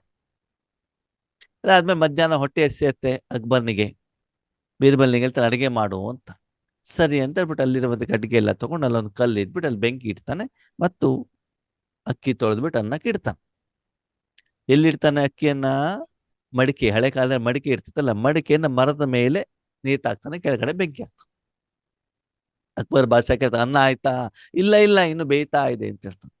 ಇನ್ನೇನು ಅರ್ಧ ಗಂಟೆ ಆದ್ರೂ ಇದು ಅನ್ನ ಆಗ್ಲಿಲ್ಲ ಅಂತ ಹೇಳ್ಬಿಟ್ಟು ಅಕ್ಬರ್ ಬಂದ್ಬಿಟ್ಟು ನೋಡ್ತಾನೆ. ಏನಾಯ್ತು? ಬೆಂಕಿ ಕೆಳಗಡೆ ಹಾಕಿದ್ದಾನೆ, ಮೇಲ್ಗಡೆ ಹೋಗ್ಬಿಟ್ಟು ಅನ್ನ ಬೆಂದಿದೆಯಲ್ಲ ನೋಡ್ತಾ ಇದ್ದಾನೆ. ಸರಿನಾ? ನೀನ್ ತಲೆ ಸರಿ ಇಲ್ವಾ ಅಂತ ಕೇಳ್ತಾನೆ. ಯಾಕೆ ಅಂತ ಕೇಳ್ತಾನೆ. ಇಲ್ಲಿ ಬೆಂಕಿ ಇಟ್ಟು ನೀನು ಅಲ್ಲಿ ಅಕ್ಕಿ ನೆನ್ಸಿಟ್ಟಿದ್ರೆ ಅನ್ನ ಆಗತ್ತಾ ಅಂತ ಕೇಳ್ತಾನೆ. ಯಾಕೆ ಆಗೋದಿಲ್ಲ? ಅಷ್ಟು ದೂರದಲ್ಲಿರುವಂತ ದೀಪದ ಬೆಳಕು ಬಂದ್ಬಿಟ್ಟು ಅಲ್ಲಿ ನೀರಿನ ಮಧ್ಯದಲ್ಲಿರುವಂತ ಆ ಮನುಷ್ಯನಿಗೆ ಟಚ್ ಆಗ್ಬಿಟ್ಟು ಬಿಸಿ ಬರ್ತದೆ ಅಂತಂದ್ರೆ ಇಲ್ಲಿರುವಂತಹ ಬೆಂಕಿಯಿಂದ ಮೇಲಿರುವಂತ ಅನ್ನ ಯಾಕೆ ಆಗ್ಬಾರ್ದು? ಅದಕ್ಕೆ ಕಂಪ್ಯಾರಿಸನ್ ಮಾಡಿದ್ರೆ ಇದು ಹತ್ರನೇ ಇದೆಯಲ್ವಾ ಅಂತ ಕೇಳ್ತಾರೆ. ಆವಾಗ ಅಕ್ಬರ್ನಿಗೆ ಜ್ಞಾನೋದಯ ಆಗತ್ತೆ. ಇಲ್ಲಿ ನಾನು ತಪ್ಪನ್ನ ಮಾಡಿದೆ, ಅವ್ರ ಮಾತನ್ನ ಕೇಳ್ಬಿಟ್ಟು ನನಗೆ ಕ್ಷಮಿಸಪ್ಪ, ನಾನು ವಾಪಸ್ ಹೋದ ತಕ್ಷಣ ಫಸ್ಟಿಗೆ ಅವನಿಗೆ ಕರೆದ್ಬಿಟ್ಟು ಏನ್ ಮಾಡ್ತೇನೆ, ಬಂಗಾರದ ಪದಕವನ್ನ ಕೊಡ್ತೇನೆ, ನನಗೆ ಹೊಟ್ಟೆ ಹಸಿದ ಮೊದ್ಲು ಅಡಿಗೆ ಮಾಡ ಹಾಕು ಅಂತ ಹೇಳ್ತಾರೆ. ಸರಿ, ನೀವ್ ಕೇಳ್ಬೋದು, ಅಣ್ಣವ್ರೆ ಈ ಕತೆ ನಮ್ಗೆ ಯಾಕೆ ಹೇಳಿದ್ರಿ ಬೆಳಿಗ್ಗೆ? ಇದು ಯಾಕೆ ಅಂತ ಹೇಳಿದ್ರೆ ನೋಡಿ, ಯೋಗಾನುಭೂತಿ ಆಗ್ಬೇಕು ಅಂತಂದ್ರೆ ಬಾಬಾ ಒಂದ್ ಕಡೆಗಿದ್ದಾರೆ, ನಾವು ಒಂದ್ ಕಡೆಗಿದ್ದೀವಿ ಅಂತ ನಮ್ಮ ಮತ್ತು ಭಗವಂತನ ನಡುವೆ ಅಂತರ ಇದ್ದರೆ, ಕಿರಣವನ್ನ ತೆಗೆದುಕೊಳ್ತಾ ಇದ್ರೆ ನಮ್ಗೆ ತಕ್ಷಣದಲ್ಲಿ ಭಗವಂತನ ಶಕ್ತಿ ಪ್ರವಾಹ ಆಗುವುದಿಲ್ಲ. ತಕ್ಷಣದಲ್ಲಿ ಪ್ರವಾಹ ಆಗಬೇಕು, ಅನುಭವ ಆಗ್ಬೇಕು ಅಂತ ನಾನೇನ್ ಮಾಡ್ಬೇಕು?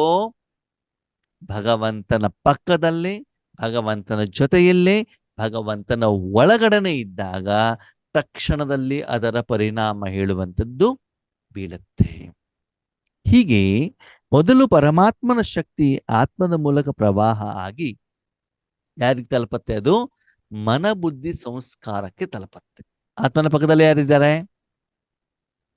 ಮನ ಬುದ್ಧಿ ಸಂಸ್ಕಾರ ಅಲ್ವಾ? ಇವಾಗ ಪಾತ್ರೆ ಪಕ್ಕದಲ್ಲಿ ಏನಿದೆ?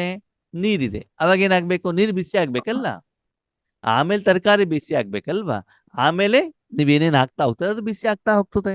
ಆಮೇಲೆ ಅದು ಬಿಸಿ ಆಗ್ತಾ ಹೋದಾಗ ಬಿಸಿ ಏನಾಗ್ತದೆ? ರೂಮ್ ಪೂರ್ತಿ ವ್ಯಾಪಿಸುತ್ತೆ. ಆಮೇಲೆ ಸಾಂಬಾರ್ ಏನ್ ಮಾಡಿದಿರಿ, ರಸಂ ಏನ್ ಮಾಡಿದಿರಿ, ಪಾಯಸ ಏನ್ ಮಾಡಿದಿರಿ, ಅಲ್ಲಿ ಪಕ್ಕದಲ್ಲಿ 3 ಬಿಲ್ಡಿಂಗ್ ಆ ಕಡೆ ಕೂತ್ಕೊಂಡು ಯೋಗೇಶನಿ ಗಮ್ಮತ್ತ ವಾಸನೆ ಬರ್ತದೆ. ಅವ್ರ ಕ್ಲಾಸಲ್ಲಿ ಏನ್ ಬರ್ತದೆ, ಏನಲ್ಲಿ ಅಡಿಗೆ ಮಾಡಿದಾರ ಆ ಸ್ಮೆಲ್ ನೋಡ್ಬಿಟ್ಟು ಅದು ಬಂದ್ಬಿಡ್ತದೆ. ಸರಿನಾ? ಎಷ್ಟೋ ಕಡೆಗೆ ಅಡಿಗೆ ಮಾಡಿದಾಗ ನಿಮಿತ್ತ ಟೀಚರ್ ಅಕ್ಕೋರು ಇವತ್ತೇನ್ ಅಡಿಗೆ ಮಾಡಿದ್ರು ಅಂತ ಹೇಳೋದೇ ಇಲ್ಲ ಯೋಗೇಶನ್. ಹೇಳಿಬಿಟ್ರೆ ಮೊದ್ಲೇನೆ ಯೋಗೇಶನ ಕ್ಲಾಸಲ್ಲಿ ಅದೇ ಉದಾಹರಣೆ ಕೊಡ್ತಾರೆ ಅಂತ. ಸರಿನಾ? ಬಿಡಿಸೋದಿಲ್ಲ ಇಂಥದನ್ನು ಮಾಡಿದ್ದಾರೆ ಅಂತ ಹೇಳ್ಬಿಟ್ಟು. ಕೆಲವೊಂದ್ಸಲ ಅವ್ರು ಹೇಳಿದ್ದು ಸ್ಮೆಲ್ ಗಮ್ ಅಂತ ಬಂದ್ಬಿಡತ್ತಾ, ಗೊತ್ತಾಗ್ಬಿಡ್ತದೋ ಇದನ್ನ ಮಾಡಿದ್ದಾರೆ, ತಕ್ಷಣದಲ್ಲಿ ಕ್ಲಾಸ್ ಬಂದ್ಬಿಡ್ತದೆ. ಅಂದ್ರೆ ಅಲ್ಲಿಗೆ ಹೋಗ್ಬೇಕು ಅಂದ್ರೆ ಅಷ್ಟು ಮಟೀರಿಯಲ್ ರೆಡಿ ಆಗ್ಬೇಕಲ್ಲ, ಬೆಂಕಿಯಿಂದ ಅದು ಬೇಯಬೇಕಲ್ಲ, ಬೆಂಕಿ ಕಾರಣದಿಂದ ಹೊರಗಡೆ ಬರ್ತದೆ. ಅದಕ್ಕೆ ಆತ್ಮೀಯರೇ, ಸುಖ, ಶಾಂತಿ, ಆನಂದ, ನೆಮ್ಮದಿ, ಪ್ರೀತಿ, ಶಕ್ತಿ, ಪವಿತ್ರತೆ, ಇದರಿಂದ ಅಡಿಗೆ ನಾವು ಮಾಡಬೇಕು ಅಂತಂದ್ರೆ ಆ ಪಾತ್ರೆ ಒಳಗಡೆ ಮೊದಲಿರುವಂತ ರಾವಣನ ಎಲ್ಲ ವಸ್ತುಗಳು ಏನಾಗಿರ್ಬೇಕು? ಕ್ಲೀನ್ ಆಗಿರ್ಬೇಕು. ಆಮೇಲೆ ಅದು ಬೆಂಕಿಯಲ್ಲಿ ಬಿಸಿ ಆಗ್ಬೇಕು, ಆಮೇಲೆ ಬೇರೆ ಕಡೆಗೆ ಹೋಗತ್ತೆ. ಅರ್ಥ ಆಯ್ತಾ? ಹಾಗೆ ಇಲ್ಲಿ ಆತ್ಮನ ಪಕ್ಕದಲ್ಲಿ ಮನಬುದ್ಧಿ ಸಂಸ್ಕಾರಕ್ಕೆ ಭಗವಂತನ ಶಕ್ತಿ ಪ್ರವಾಹ ಆದಾಗ ಮನಬುದ್ಧಿ ಸಂಸ್ಕಾರ ಸ್ವಚ್ಛನೂ ಆಗ್ತದೆ, ಅದಕ್ಕೆ ಬೇಕಾಗಿರುವಂತ ಆಹಾರನೂ ಕೂಡ ಸಿಗತ್ತೆ. ಅವಾಗ ಮನಬುದ್ಧಿ ಸಂಸ್ಕಾರ ನಿಮ್ಮ ಮಾತನ್ನ ಕೇಳುತ್ತೆ. ಬೆಳಗ್ಗೆ ಎದ್ದು ಶರೀರವನ್ನು ಸ್ವಚ್ಛ ಮಾಡಿ ಶರೀರಕ್ಕೆ ಆಹಾರವನ್ನ ಕೊಟ್ಟಾಗ ಕರ್ಮ ಮಾಡ್ಬೇಕಾದ್ರೆ ಶರೀರ ನಿಮ್ಮ ಮಾತನ್ನ ಕೇಳತ್ತೋ ಕೇಳಲ್ವೋ? ಕೇಳುತ್ತೆ. ರಾತ್ರಿ ಬೇಕಾಗಿರೋಷ್ಟು ನಿದ್ರೆ ಕೊಟ್ಟಿಲ್ಲ, ಬೆಳಿಗ್ಗೆ ಹಲ್ ಹುಜ್ಜಿಲ್ಲ, ಟೀ ಕಾಫಿ ಕೊಟ್ಟಿಲ್ಲ, ತಿಂಡಿನೇ ತಿನ್ಸಿಲ್ಲ, ಕೆಲಸ ಮಾಡ್ಲಿಕ್ಕೆ ಸ್ಟಾರ್ಟ್ ಮಾಡ್ಬಿಟ್ರೆ ಸುಸ್ತಾಗತ್ತೆ ಅಣ್ಣ. ತಲೆ ಸುದ್ಲಿಕ್ಕೆ ಸ್ಟಾರ್ಟ್ ಆಗ್ಬಿಡ್ತದೆ. ಸಪೋರ್ಟ್ ಕೊಡೋದಿಲ್ಲ, ಅದು ನೋವು ಸ್ಟಾರ್ಟ್ ಆಗತ್ತೆ ಅಲ್ವಾ, ತಲೆನೋವು ಬರ್ತದೆ, ಗ್ಯಾಸ್ಟ್ರಿಕ್ ಇಂದ ಅಲ್ವಾ. ಅಂದ್ರೆ ಅದಕ್ಕೆ ಬೇಕಾಗಿರೋದನ್ನ ಕೊಟ್ಟಾಗ ಅದು ನಿಮ್ಮ ಮಾತನ್ನ ಕೇಳುತ್ತೆ, ಹೌದಲ್ವಾ? ಹೌದಣ್ಣ. ಅವಾಗ ಅದರ ಮೇಲೆ ನೀವು ರಾಜರಾದ್ರಿ ತಾನೆ. ಅದಕ್ಕೆ ಬೇಕಾಗಿ ನೀವು ಕೊಟ್ಟಿಲ್ಲ ಅಂದ್ರೆ ನಿಮ್ ಮಾತನ್ನು ಕೇಳೋದಿಲ್ಲ, ಅವಾಗ ಅದರ ಮಾತನ್ನು ನೀವು ಕೇಳಬೇಕಾಗ್ತದೆ ಅಲ್ವಾ? ಹಾಗೆ ಆತ್ಮನ ಮೂಲಕ ಪರಮಾತ್ಮನ ಶಕ್ತಿ ಮನಬುದ್ಧಿ ಸಂಸ್ಕಾರಕ್ಕೆ ತಲುಪಿದಾಗ ಅಲ್ಲಿಂದ ನಿಧಾನಕ್ಕೆ ಶರೀರಕ್ಕೂ ಕೂಡ ತಲುಪಿದಾಗ ಆ ದಿನಕ್ಕೆ ಬೇಕಾಗಿರುವಂತ ಶಕ್ತಿ ಪ್ರವಾಹ ಆದಾಗ ಅವರಿಗೇನ್ ಹೇಳ್ತಾರೆ, ಆ ಸ್ಥಿತಿಗೆ ಏನ್ ಹೇಳ್ತಾರೆ, ಏನ್ ಹೇಳ್ತಾರೆ ಅರ್ಚನಕ್ಕ? ಆತ್ಮನ ಶಕ್ತಿ ಮನ ಬುದ್ಧಿ ಸಂಸ್ಕಾರಕ್ಕೆ ತಲುಪಿದೆ, ನಿಮ್ಮ ಶರೀರಕ್ಕೆ ತಲುಪಿದೆ. ಅದಕ್ಕೆ ಏನ್ ಹೇಳ್ತಾರೆ, ಏನ್ ಹೇಳ್ತಾರೆ? ನೀವೇ ಹೇಳ್ಬೇಡಿ ಅಣ್ಣವ್ರೆ, ನಾವ್ ಹೇಳಿದ್ರೆ ನೀವು ಒಪ್ಪೋದಿಲ್ಲ. ಇಲ್ಲ, ನೀವು ನಿನ್ನೆ ಹೋಮ್ ವರ್ಕ್ ಏನಾದ್ರು ಕೊಟ್ಟಿದ್ದೀರಿ ನಾವ್ ಹೇಳ್ಬೋದು. ನೀವು ತಕ್ಷಣ ಕೇಳ್ಬಿಟ್ಟದಂಗೆ ಆಗ್ಬಿಡ್ತದೆ. ಇದು 24 ಗಂಟೆ ಟೈಮ್ ಕೊಡ್ತೀರ ನಮ್ಗೆ ಅಲ್ವಾ? 24 ಗಂಟೆ ಟೈಮ್ ಕೊಟ್ಟ ಮೇಲೂ ನಿಮ್ಗೆ ಬೇಕಾಗಿರೋ ಉತ್ತರ ಕೊಡ್ಲಿಕ್ಕೆ ಆಗಲ್ಲ. ನೀವು ತಕ್ಷಣ ಕೇಳ್ಬಿಟ್ರೆ ನಾವಿನ್ನು ರೆಡಿನೇ ಇಲ್ಲ ಅಲ್ವಾ? ಅದಕ್ಕೆ ಭಗವಂತ ಹೇಳ್ತಾರೆ ಸ್ವರಾಜ್ಯ ಅಧಿಕಾರಿ. ಏನ್ ಹೇಳ್ತಾರೆ ಅದಕ್ಕೆ? ಸ್ವರಾಜ್ಯ. ಅಂದ್ರೆ ಯಾವ ಕರ್ಮೇಂದ್ರಿಯಗಳ ಮೇಲೆ ನಾನು ಮಾತ್ರ ರಾಜ. ನಿಮ್ಮ ಮನ ಬುದ್ಧಿ ಸಂಸ್ಕಾರ ನೀವೇ ತಾನೇ ರಾಜರು. ನಿಮ್ಮ ಹೌದು. ಶರೀರಕ್ಕೆ ನೀವೇ ತಾನೇ ರಾಜರು. ಹೌದು ತಾನೆ? ನಿಮ್ಮ ಶರೀರಕ್ಕಾದ್ರೂ ಯಾರ್ದು ಏಟ್ ಕೊಡಬಹುದು, ಆದ್ರೆ ಮನ ಬುದ್ಧಿ ಸಂಸ್ಕಾರಕ್ಕೆ ಯಾರು ರಾಜರು? ನೀವೇ ತಾನೆ. ಯಾವಾಗ, ಯಾವ ದಿನ, ಯಾವ ಸಮಯ. ಇವಾಗ ಬೆಳಿಗ್ಗೆ ಬ್ರೇಕ್ಫಾಸ್ಟ್ ಕೊಟ್ಬಿಟ್ರೆ ಮಧ್ಯಾಹ್ನ 1 ಗಂಟೆವರೆಗೆ ಅದು ನಿಮ್ಮ ಮಾತನ್ನು ಕೇಳತ್ತಲ್ವಾ? ಬೇಕಾಗಿರೋ ಆಹಾರ ನೀವು ಕೊಡ್ತಾ ಇರ್ತೀರಲ್ವಾ? ಹಾಗೇನೆ ಮನಬುದ್ಧಿ ಸಂಸ್ಕಾರಕ್ಕೆ ಮತ್ತು ಶರೀರಕ್ಕೆ ಭಗವಂತನ ಶಕ್ತಿ ಪ್ರವಾಹ ಆದಾಗ ಆ ದಿನಕ್ಕೆ ಎಷ್ಟು ಬೇಕೋ ಅಷ್ಟನ್ನು ನೀವು ಕೊಟ್ಟಾಗ ಆವಾಗ ಆ ಕರ್ಮೇಂದ್ರಿಯಗಳು ನಿಮ್ಮ ಮಾತನ್ನ ಕೇಳ್ತವೆ. ಆವಾಗ ನೀವು ರಾಜರಾಗ್ತೀರಾ. ಆ ಸ್ಟೇಜಿಗೆ ಏನ್ ಹೇಳ್ತಾರೆ? ಸ್ವರಾಜ್ಯ. ಅಧಿಕಾರಿ. ಒಂದು ಸತ್ಯ ಹೇಳ್ತಾನೆ ಕೇಳಿ, ಭಗವಂತನ ಶಕ್ತಿ ನಮ್ಗೆ ಇನ್ನೂ ಪಾಸ್ ಆಗಿರೋದಿಲ್ಲ. ನೀವೇನು ಯೋಗ ಮಾಡ್ತಿದ್ದೀರಿ? ವಿಶ್ವರಾಜ್ಯಾಧಿಕಾರಿ. ಎಲ್ಲಿಂದ ವಿಶ್ವರಾಜ್ಯಾಧಿಕಾರಿ? ನಮಗೆ ಶಾಂತಿ ಅನುಭವ ಆಗ್ತಾ ಇಲ್ಲ, ನಮ್ಮ ಇಂದ್ರಿಯಗಳಿಗೆ ಪಾಸ್ ಆಗ್ತಾ ಇಲ್ಲ, ನಮ್ಮ ಮನ ಬುದ್ಧಿನೇ ಖುಷಿಯಾಗಿಲ್ಲ. ಅಣ್ಣವ್ರೆ 15 ವರ್ಷ ಆಯ್ತು, ಯೋಗದ ಅನುಭವನೇ ಆಗೋದಿಲ್ಲ. ಹೌದಾ? ವಿಶ್ವ ಕಲ್ಯಾಣ ಮಾಡ್ತೀವಿ ಅಂತ ಹೇಳ್ತೀರಿ, ಮಾಸ್ಟರ್ ಸರ್ವಶಕ್ತಿಮಾನ್ ಅಂತ ಹೇಳ್ತೀರಿ. ಇದು ಸತ್ಯ ಹೇಳಿ ಆತ್ಮೇನೆ, ಇದು ಕಲ್ಪನೆನೋ ವಾಸ್ತವಿಕತೆನೋ? ಕಲ್ಪನೆ ಅಲ್ವಾ?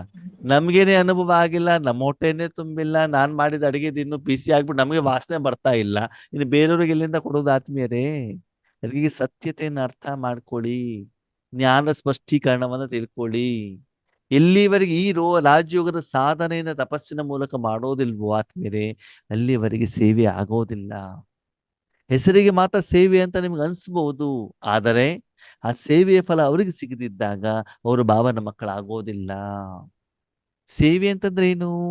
ನೀವು ಆಚಾ ಸೇವೆ ಮಾಡಿ, ಮನಸಾ ಸೇವೆ ಮಾಡಿ, ಸ್ಥೂಲ ಸೇವೆ ಮಾಡಿ, ಧನ ಸೇವೆ ಮಾಡಿ, ಏನೇ ಮಾಡಿದ್ರು ಕೂಡ ಭಗವಂತನ ಸಪ್ತ ಗುಣಗಳು ಅವರಿಗೆ ಹೋಗಿ ತಲುಪಬೇಕು.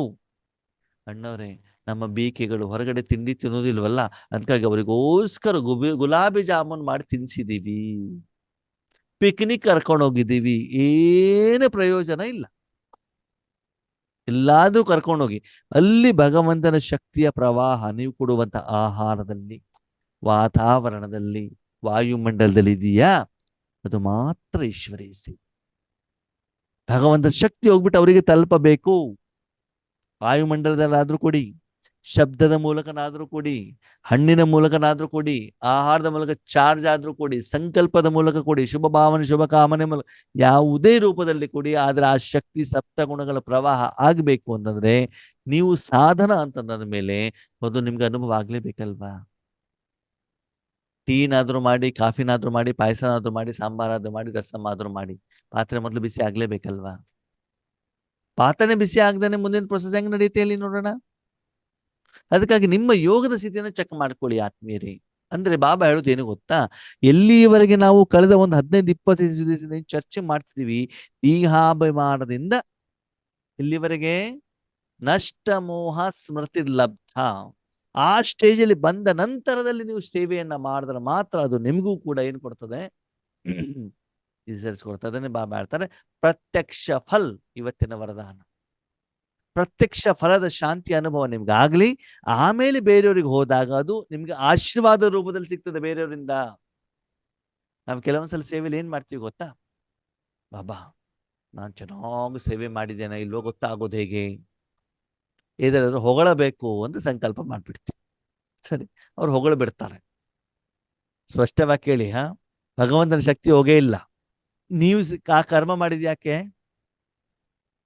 ಗೋಳಿಸ್ಕೊಳ್ಳೋದಕ್ಕೆ. ಹೊಗಳಿಸ್ಕೊಳ್ಳೋದಕ್ಕೆ. ನೋಡಿ ರತ್ನಮ್ಮಕ್ಕವರು ಎಷ್ಟು ಚೆನ್ನಾಗಿ ಹೇಳ್ತಾರೆ. ಹೊಸದೊಬ್ಬರು ಇದ್ರು, ಹೊಗಳಿಸ್ಕೊಳ್ಳೋದಕ್ಕೆ ನೀವು ಸೇವೆಯನ್ನ ಮಾಡಿದ್ರೆ ಹೊಗಳ್ಬಿಟ್ರು, ನೀವೇನಾಗ್ಬಿಟ್ರಿ? ಖುಷಿ ಆದ್ರೂ ಆಗಿಲ್ವೋ? ಖುಷಿ ಆಯ್ತು. ಅಣ್ಣೋರೇ ಇವತ್ತಿನ ಕ್ಲಾಸ್ ತುಂಬಾ ಚೆನ್ನಾಗಿತ್ತು. ನನಗೆ ಕ್ಲಾಸ್ ಮಾಡ್ಲಿಕ್ಕೆ ಬರ್ತದೆ, ನಾನ್ ಚೆನ್ನಾಗಿ ಕ್ಲಾಸ್ ಮಾಡ್ಬಿಟ್ಟೆ. ಕ್ಲಾಸ್ ಮಾಡಿದ್ ಯಾರಕ್ಕೆ, ಯಾವ್ದಕ್ಕೆ? ಹೊಗಳಿಕೆ. ಹೊಗಳಿಕೆ ಹೊಗಳಿಕೆ ಸಿಕ್ತೋ ಸಿಕ್ಕಿಲ್ವೋ? ಸಿಕ್ತು. ಕರ್ಮನೂ ಮುಗೀತು, ಕರ್ಮದ ಫಲನೂ ಮುಗೀತು. ಹೊಗಳಿಕೆ ಮಾತ್ರ ಸಿಕ್ತೆ ಹೊರತು ಅವ್ರು ನಿಮ್ಗೆ ಆಶೀರ್ವಾದನೇ ಕೊಡ್ಲಿಲ್ಲ. ಏನ್ ಕೊಡ್ಲಿಲ್ಲ? ಆಶೀರ್ವಾದ ಕೊಟ್ಟಿಲ್ಲ. ಯಾಕೆ ಕೊಡ್ಲಿಲ್ಲ? ಯಾಕೆಂದ್ರೆ ಹೊಗಳಿಕೆಗೋಸ್ಕರ ಮಾಡಿದ್ದೆ ನಾನು. ನಿಮ್ಗೆ ಅದ್ ಜ್ಞಾನ, ಸಿಕ್ತು. ನೀವೇನು ಕರ್ಮದ ಫಲ ಬೇಕೋ ಅದು ಸಿಕ್ಬಿಡುತ್ತೆ ಅಷ್ಟೇ. ಬಿಟ್ರೆ ಭಗವಂತನ ಶಕ್ತಿ ಅವ್ರಿಗೆ ಅನುಭವ ಮಾಡ್ಬೇಕು ಅನ್ನುವಂತ ಉದ್ದೇಶ ನಿಮ್ಮಲ್ಲಿ ಇಲ್ಲ. ನನ್ನ ಪ್ರತ್ಯಕ್ಷತೆ ಆಗ್ಬೇಕು, ನನ್ನನ್ನು ಜನ ಗಾಯನ ಮಾಡ್ಬೇಕು, ನಮ್ಮಲ್ಲಿ ಹೊಗಳಿಕೆ ಮಾಡು, ಈ ಒಂದು ಉದ್ದೇಶದಿಂದ. ಯಾಕಂದ್ರೆ ನಾವು ನೋಡ್ತಾ ಇದ್ದೀನಿ ಆತ್ಮೀಯರೇ, ನನ್ನ ಈಶ್ವರಿ ಜೀವನದಲ್ಲೂ ಬೇರೆಯವ್ರ ಈಶ್ವರ ಜೀವನದಲ್ಲೂ ಇದನ್ನು ನಾವು ತುಂಬಾ ತಪ್ಪು ಮಾಡ್ತೀವಿ. ಭಗವಂತನ ಶಕ್ತಿಯನ್ನು ತಲುಪಬೇಕು, ಅವ್ರಿಗೆ ಅನುಭವ ಮಾಡ್ಬೇಕು ಹೇಳುವಂತ ಮನೋಭಾವ ನಮ್ಮಲ್ಲಿ ಇರೋದಿಲ್ಲ. ನಮ್ಮ ಸ್ವಪ್ರತ್ಯಕ್ಷತೆ ಕಡೆಗೆ ನಾವು ಹೋಗ್ತೀವಿ, ನಮ್ಗೆ ರಿಸಲ್ಟ್ಸ್ ಕೂಡ ಬರ್ತದೆ. ಅದು ಸೇವೆಯಲ್ಲ, ಅದು ಮಾಯಾ ರಾವಣ. ಅದಕ್ಕೆ ಭಗವಂತ ಹೇಳ್ತಾರೆ ರಾಯಲ್ ಮಾಯಿ ಅಂತ ಹೇಳ್ತಾರೆ. ಅದನ್ನೆಲ್ಲ ಮಾಡಿ ಬಂದಾಗ ನಿಮ್ಗೆ ಏನಾಗುತ್ತೆ? ಸೇವೆ ಮಾಡಿದೀವಿ ಅಂತ ಅನ್ಸುತ್ತೆ, ಸೆಲ್ಫಿ ಬರ್ತದೆ, ಫೋಟೋ ಬರ್ತದೆ, ಎಲ್ಲಾನು ಕೂಡ ಬರ್ತದೆ. ಸೇವೆ ಮುಗಿಸ್ಕೊಂಡು ಮನಸ್ಸು ಮನೆಗೆ ಬಂದಾಗ ಮನ ಬುದ್ಧಿ ಹಗೂರ ಆಗಿರೋದಿಲ್ಲ, ನಿಮ್ಮ ಲೆಕ್ಕಾಚಾರಗಳು ಚುಕ್ತವಾಗೋದಿಲ್ಲ. ಅದನ್ನೇ ಬಾಬಾ ಇವತ್ತಿನ ಸ್ಲೋಗನ್ ಸ್ಪಷ್ಟವಾಗಿ ಹೇಳಿದ್ದಾರೆ. ಯಾರು ಸೇವೆಯಿಂದ ಜನರ ಆಶೀರ್ವಾದವನ್ನು ತೆಗೆದುಕೊಳ್ತಾರೋ ಅವರು ಪುರುಷಾರ್ಥದಲ್ಲಿ ಹಾರ್ತಾ ಇರ್ತಾರೆ. ಹೆಸರು ಬರ್ತದೆ, ಕೀರ್ತಿ ಬರ್ತದೆ, ಕಿರೀಟ ಬರ್ತದೆ, ಉಡುಗೊರೆಗಳು ಬರ್ತವೆ, ಹಣ ಸಿಗ್ತದೆ, ಎಲ್ಲಾನು ಸಿಗ್ತದೆ. ಅದೇನ್ ಸಿಕ್ಕಿರುವುದಿಲ್ಲ? ಆತ್ಮದಲ್ಲಿ ಉನ್ನತಿಯಾಗಿರೋದಿಲ್ಲ. ಕರ್ಮೇಂದ್ರಿಯದ ಮೂಲಕ ಕರ್ಮವನ್ನ ಮಾಡಿದ್ರಿ, ಕರ್ಮೇಂದ್ರಿಯದ ಮೂಲಕ ಕರ್ಮದ ಫಲವನ್ನ ತೆಗೆದುಕೊಂಡ್ಬಿಟ್ಟು ಅಲ್ವಾ? ಈಗ ಲೌಕಿಕದಲ್ಲೂ ಕೂಡ ನೀವು ಯಾರ್ದಾದ್ರು ಸಹಾಯ ಮಾಡ್ಲಿಕ್ಕೆ ಹೋದಾಗ, ಮದುವೆ ಮನೆಗೆ ಯಾರು ಸಹಾಯ ಮಾಡಿ ಅವ್ರು ಥ್ಯಾಂಕ್ ಯು ಅಂತ ಹೇಳ್ತಾರೋ ಹೇಳಲ್ವೋ? ಹೇಳ್ತಾರೆ. ಉಡುಗೊರೆ ಕೊಡ್ತಾರೋ ಕೊಡಲ್ವೋ? ಕೊಡ್ತಾರೆ. ಎಕ್ಸ್ಟ್ರಾ ತಿಂಡಿ ಕಟ್ಟು ಕೊಡ್ತಾರೋ ಕೊಡಲ್ವೋ? ಕೊಡ್ತಾರೆ. ಅದರಿಂದ ಆತ್ಮ ಖುಷಿ ಆಗತ್ತಾ? ಇಲ್ಲ. ಅದರಿಂದ ಆತ್ಮ ಖುಷಿ ಆಗತ್ತಾ? ಇಲ್ಲ. ಇಲ್ಲ. ಹಾಗೆ ನೀವು ಬಾಬನ ಮನೆಗೆ ಹೋದ್ರಿ, ಧನ ಸೇವೆ ಮಾಡಿದ್ರಿ, ಸ್ಥೂಲ ಸೇವೆ, ಕೊನೆ ತುಂಬಾ ಚೆನ್ನಾಗಾಯ್ತು, ನೀವು ಬಂದಿದ್ದಕ್ಕೆ ಆಯ್ತು ಅಂದ್ಬಿಟ್ಟು ಒಂದು 4 ಲಡ್ಡು ಎಕ್ಸ್ಟ್ರಾ ಕಟ್ಕೊಟ್ರು. ಪುಳಿಯೋಗರೆ ಏನೋ ಸ್ವಲ್ಪ ಆಯ್ತು, ಅದನ್ನ ಕೊಟ್ಬಿಟ್ರು. ಒಂದು ಬಾಬನ ಫೋಟೋ ಕೊಟ್ಬಿಟ್ರು. ಬಾಬಾ ನನ್ನ ಜೊತೆಲಿ ಇದ್ದಾರೆ, ಸೇವೆ ಆಗ್ಬಿಡ್ತು. ಅಣ್ಣವ್ರೇ ಅಕ್ಕೋರು ಇಷ್ಟೆಲ್ಲ ಹೊಗಳ್ಬಿಟ್ರು ನಮ್ಮನ್ನ ಅಂತ ಒಂದು 25 ಜನಕ್ಕೆ ಹೇಳ್ಬಿಡ್ತೀವಿ. ಅವಾಗೇನಾಯ್ತು? ಮುಗ್ದೋಯ್ತೋಣ ಆ ಫಲ. ಇದೇನೇ ನಾವು ಸೇವೆ ಅಂತ ತಿಳ್ಕೊಂಡ್ಬಿಟ್ಟಿದೀವಿ. ಇದೆಲ್ಲ ಆತ್ಮೀಯರ ಸೇವೆ. ಯಾವುದೇ ಕರ್ಮವನ್ನ ಮಾಡ್ಬೇಕಾದ್ರೆ ನಿಮ್ಮ ಆಂತರಿಕ ಸ್ಥಿತಿ ಹೇಗಿತ್ತು ಅಂದೇನರ್ಥ? ಮನಸ್ಸು ಬುದ್ಧಿನೇ ಖುಷಿ ಆಗಿಲ್ಲ ಅಂದ್ರೆ ಸೇವೆಯ ಫಲ ಮುಂದೆ ಬೇರೆಯವ್ರಿಗೆ ಹೆಂಗ್ ತಲುಪತ್ತೆ ಹೇಳಿ ನೋಡೋಣ ಆತ್ಮೀಯರೇ.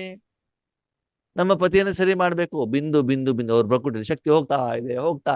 ಅದು ಹೆಂಗ್ರಿ ಹೋಗತ್ತೆ? ಬರೀ ಬಾಯಿಂದ ಹೇಳ್ಬಿಟ್ಟು ಹೋಗ್ಬಿಡ್ತದೆ. ಸರಿ, ಮನೇಲಿ ಬೆಳಿಗ್ಗೆ ಎದ್ದು ಹಾಸಿಗೆ ಮೇಲೆ ಕೂತ್ಕೊಂಡ್ಬಿಡಿ. ನಾನು ಇವತ್ತು ಇಡ್ಲಿ ವಡ ಮಾಡಿದ್ದೇನೆ, ಚಟ್ನಿ ಮಾಡಿದ್ದೇನೆ, ಸಾಂಬಾರ್ ಮಾಡಿದ್ದೇನೆ, ಮನೆಯವ್ರು ಬಂದಿದ್ದಾರೆ, ಡೈನಿಂಗ್ ಟೇಬಲ್ ಕೂತ್ಕೊಂಡಿದ್ದಾರೆ, ನಾನು ಬಡಿಸಿದ್ದೇನೆ, ಅವ್ರು ತಿಂತಾ ಇದ್ದಾರೆ, ಖುಷಿ ಆಗ್ಬಿಟ್ಟಿದ್ದಾರೆ, ಥ್ಯಾಂಕ್ ಯು ಅಂತ ಹೇಳ್ಬಿಟ್ಟು ಹೋಗಿದ್ದಾರೆ ಅಂತ ಸಂಕಲ್ಪ ಮಾಡ್ತಾ ಕೂತ್ಕೊಂಡ್ಬಿಡಿ. ಇಡ್ಲಿ ವಡ ತಿನ್ಕೊಂಡು ಹೋಗ್ಬಿಡ್ತಾರ ಅವರು? ಮತ್ತೆ ಮಾಡ್ಬೇಕು ತಾನೆ? ಮಾಡ್ಬೇಕಾದ ಇಡ್ಲಿ ವಡ ಸ್ಮೆಲ್ ನಿಮ್ಗೆ ಬರ್ಬೇಕು ತಾನೆ? ಪ್ರಾಕ್ಟಿಕಲ್ ಆಗಿ ನೋಡಿ ಆತ್ಮೀಯರೇ. ಅಂದ್ರೆ ಇಲ್ಲಿ ಏನು ಮಾಡ್ಬೇಕು, ಏನು ತಪ್ಪು ಮಾಡ್ತಾ ಇದೀವಿ, ಇದೆಲ್ಲವನ್ನ ಬಾಬಾ ನಮಗೆ ಸ್ಪಷ್ಟವಾಗಿ ತಿಳಿಸ್ತಾ ಇದ್ರೆ, ಸಣ್ಣ ಮಕ್ಕಳಿಗೆ ತಿಳಿಸಿದಾಗ ಉದಾಹರಣೆಗಳ ಮೂಲಕ. ಅದಕ್ಕೆ ಮೊದಲು ವಿಶ್ವರಾಜ್ಯಾಧಿಕಾರಿ ಆಗೋದು ಆಮೇಲೆ ಮೊದಲೇನಾಗ್ಬೇಕು? ಸ್ವರಾಜ್ಯಾಧಿಕಾರ. ಒಂದು ವಿಷಯ ಅರ್ಥ ಮಾಡ್ಕೊಳ್ಳಿ, ಎಲ್ಲಿಯವರೆಗೆ ರಾಜಯೋಗದಿಂದ ನಿಮ್ಮ ಮನಬುದ್ಧಿಯ ಮೇಲೆ ನೀವು ಕಂಟ್ರೋಲಿಂಗ್ ಪವರ್ ಸಿಗೋದಿಲ್ವೋ, ನಿಮ್ಮ ಮನಬುದ್ಧಿ ಖುಷಿ ಆಗೋದಿಲ್ಲೋ, ಅಲ್ಲಿವರೆಗೆ ಎಷ್ಟು ಬೊಬ್ಬೆ ಹಾಕಿದ್ರು ಕೂಡ ನಿಮ್ಮ ಮಕ್ಕಳಲ್ಲೇ ಆಗ್ಲಿ, ನಿಮ್ಮ ಪತಿಯಲ್ಲಾಗ್ಲಿ, ಬೇರೆಯವ್ರು ನೀವು ಯಾವ ರೀತಿ ಜ್ಞಾನ ಹೇಳಿದ್ರು ಕೂಡ ಅವರಲ್ಲಿ ಖಂಡಿತವಾಗ್ಲೂ ಪರಿವರ್ತನೆ ಆಗ್ಲಿಕ್ಕೆ ಸಾಧ್ಯ ಇಲ್ಲ. ಪಕ್ಕ ಪರಿವರ್ತನೆ ಯಾರಾಗ್ಬೇಕು? ನಾನೇ ನಿಮ್ಮ ಮನ ಬುದ್ಧಿ ಮೊದ್ಲು ಆಗ್ಬೇಕು. ಅದಕ್ಕೆ ಬಾಬಾ ಹೇಳ್ತಾರೆ ಸ್ವಪರಿವರ್ತನೆ. ನಾವು ಪಕ್ಕದಲ್ಲಿ ಇರ್ತೀವಿ. ನಿಮ್ಮಲ್ಲೇ ಪರಿವರ್ತನೆ ಆಗಿಲ್ಲ ಅಂದ್ರೆ ಬೇರೆ ಎಲ್ಲ ಆಗ್ತಾರೆ. ಪರಿವರ್ತನೆ ಅಂತಂದ್ರೆ ಆ ಮನಬುದ್ಧಿಲಿ ಆ ಸುಖದ ಅನುಭವ, ಆನಂದ, ಆ ಮನಬುದ್ಧಿ ನಿಮ್ ಕಂಟ್ರೋಲ್ ಅಲ್ಲಿ ಇರುವಂತದ್ದು, 10 ನಿಮಿಷ 15 ನಿಮಿಷ ಪರಂಧಾಮದಲ್ಲಿ ಪರಮಾತ್ಮ ಜೊತೆಲಿ ಇರುವಂತದ್ದು, ಆ ಸುಖದ ಅನುಭವ ಮಾಡುವಂತದ್ದು ಮೊದಲು ನನಗೆ ಆಗ್ಬೇಕು ಆತ್ಮೀಯರೇ. ಸತ್ಯ ಹೇಳಿ ನಿಮಗೆ, ಸೇವೆ ಹೇಳೋದು ಒಂದು ಸಬ್ಜೆಕ್ಟ್ ಅಲ್ವೇ ಅಲ್ಲ. ಸೇವೆ ಸಬ್ಜೆಕ್ಟೇ ಅಲ್ಲ. ನೀವು ಬಾಬಾ ಜೊತೆಲಿದ್ದ ಆಟೋಮೆಟಿಕಲಿ ಸೇವೆ ಆಗ್ತದೆ. ಒಲೆ ಮೇಲೆ ಪಾತ್ರೆಯನ್ನು ಇಟ್ಟಾಗ ಪಾತ್ರೆ ಏನಾದ್ರು ಬಿಸಿ ಟ್ರಾನ್ಸ್ಫರ್ ಮಾಡ್ಬೇಕಾ? ಇಲ್ಲ. ತನ್ನಿಂತಾನೆ ಆಗ್ತಾ ಇರ್ತದೆ. ಅದರಲ್ಲಿರುವಂತ ವಸ್ತುಗಳು ತನ್ನಿಂತಾನೆ ಬೇಯ್ತಾನೆ ಇರ್ತವೆ. ಬೇಯ್ತಾ ಹೋದಾಗ ಅದ್ರಲ್ಲಿ ತನ್ನಿಂತಾನೆ ಪರಿವರ್ತನೆ ಆಗ್ತಾ ಇರ್ತದೆ. ಅದು ವಿಷಯನೇ ಅಲ್ಲ. ಧಾರಣೆವರೆಗೆ ಅಷ್ಟೇ ನಿಮಗೆ ಕೆಲಸ. ಮುಂದಿನದು ಸೇವೆ ತನ್ನಿಂತಾನೆ ಆಗುವಂಥದ್ದು, ಅದು ಭಗವಂತನ ಕೆಲಸ, ಅದು ನಿಮ್ ಕೆಲಸ ಅಲ್ಲ. ಎಷ್ಟು ಸಲ ಹೇಳಿದ್ದಾರೆ, ಸೇವೆ ನಿಮ್ ಸಬ್ಜೆಕ್ಟ್ ಅಲ್ಲ, ಸೇವೆ ಭಗವಂತನ ಕೆಲಸ. ಅದು ನಾವೇನ್ ಮಾಡ್ತೀವಿ, ನಾನೇನ್ ಮಾಡ್ಬೇಕು ಅದನ್ನು ಬಿಟ್ಬಿಟ್ಟು ಭಗವಂತನ ಕೆಲಸ ನಾವು ಮಾಡ್ಲಿಕ್ಕೆ ಶುರು ಮಾಡ್ತೀವಿ ಅಲ್ವಾ? ಅಡಿಗೆನೆ ಮಾಡದೆ ಬಡಿಸೋದು ಎಲ್ಲಿಂದ? ಅಡಿಗೆ ಮಾಡದೆ ತಾನೇ ಬಡಿಸ್ಲಿಕ್ಕೆ ಆಗತ್ತೆ.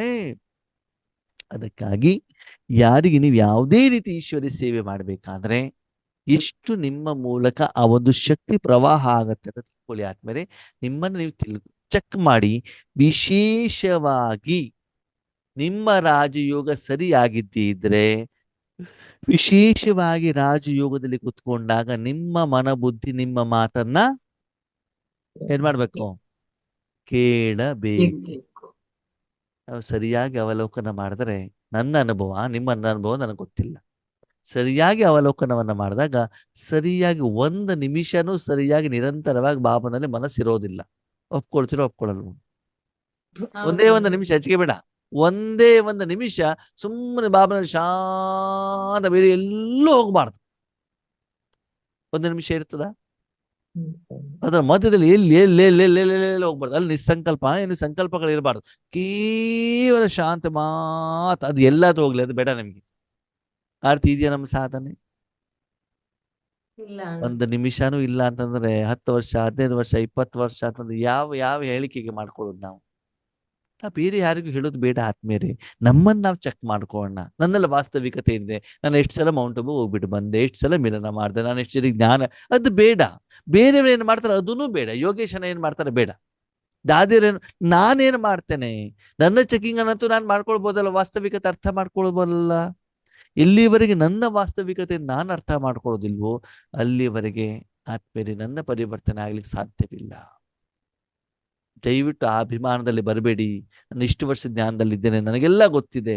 ನೋ, ನಾನು ಯಾವಾಗಲೂ ಹೇಳ್ತೇನೆ ನನಗೇನೂ ಗೊತ್ತಿಲ್ಲ. ನಾನು ತಿಳ್ಕೊಳ್ಬೇಕು ಬೇಕಾದಷ್ಟಿದೆ. ಸಾಧನೆ ಮಾಡಿರ್ಬೋದು, ಆದ್ರೆ ಮಾಡಬೇಕಾಗಿರೋದು ಇನ್ನೂ ಬಹಳಷ್ಟಿದೆ. ಇನ್ನೂ ಬೇಕಾದಷ್ಟು ವಿಷಯಗಳಿದ್ದಾವೆ. ಬಾಬಾ ಹೇಳಿರುವಂತ ಮುರಳಿಯಲ್ಲಿ ಸಾಧನೆ ಮಾಡೋದು ಬೇಕಾದಷ್ಟಿದೆ.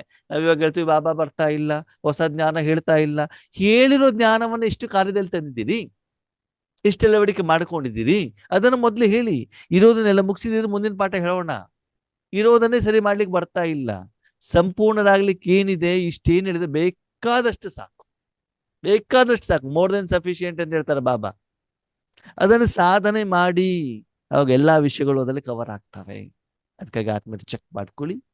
ರಾಜಯೋಗದಿಂದ ಮೊದಲನೇ ಫಲವಾಗಿ ನಿಮ್ಮ ಕರ್ಮೇಂದ್ರಿಯಗಳು, ಮುಖ್ಯವಾಗಿ ಮನಬುದ್ಧಿ ಸಂಸ್ಕಾರ ನಿಮ್ಮ ಮಾತನ್ನ ಕೇಳ್ತಾ ಇದೆಯಾ? 2ನೇದು, ಶಾರೀರಿಕವಾಗಿ ಈಶ್ವರಿ ಸೇವೆ ಮಾಡ್ಬೇಕಾದ್ರೆ ನಿಮ್ಮ ಶರೀರ ಸಪೋರ್ಟ್ ಕೊಡ್ತಾ ಇದೆಯೋ, ತೊಂದರೆ ಕೊಡ್ತಾ ಇದೆಯೋ? ಕಾಯಿಲೆ ಅಂತೂ ಬಂದೇ ಬರ್ತದೆ ಆತ್ಮೀಯರೇ, ಕಾಯಿಲೆ ಬರೋದಿಲ್ಲ ಅಂತಲ್ಲ. ಅದೇ ಈಶ್ವರಿ ಸೇವೆಯ ಸಂದರ್ಭದಲ್ಲಿ ಕಾಯಿಲೆ ಬರೋದಿಲ್ಲ. ಇನ್ನೊಂದು ವಿಷಯ ಗೊತ್ತಿರ್ಲಿ, ಕಿವಿ ಓಪನ್ ಮಾಡ್ಬಿಟ್ಟು ಕೇಳಿ. ಕೆಲವೊಂದ್ಸಲ ಈಶ್ವರಿ ಸೇವೆಗಂತ ಹೋದಾಗ, ಅಣ್ಣೋರಿ ಬಾಬನ ಮನೆಗೆ ಹೋದಾಗಿದೆಯಲ್ಲ, ಮೈ ಕೈ ನೋವು, ತಲೆನೋವು, ಸುಸ್ತು ಏನಾಗೋದಿಲ್ಲ ಅಣ್ಣವರೇ. ಮನೆಗೆ ಬಂದ ತಕ್ಷಣ ಎಲ್ಲ ಬಂದ್ಬಿಡ್ತದೆ.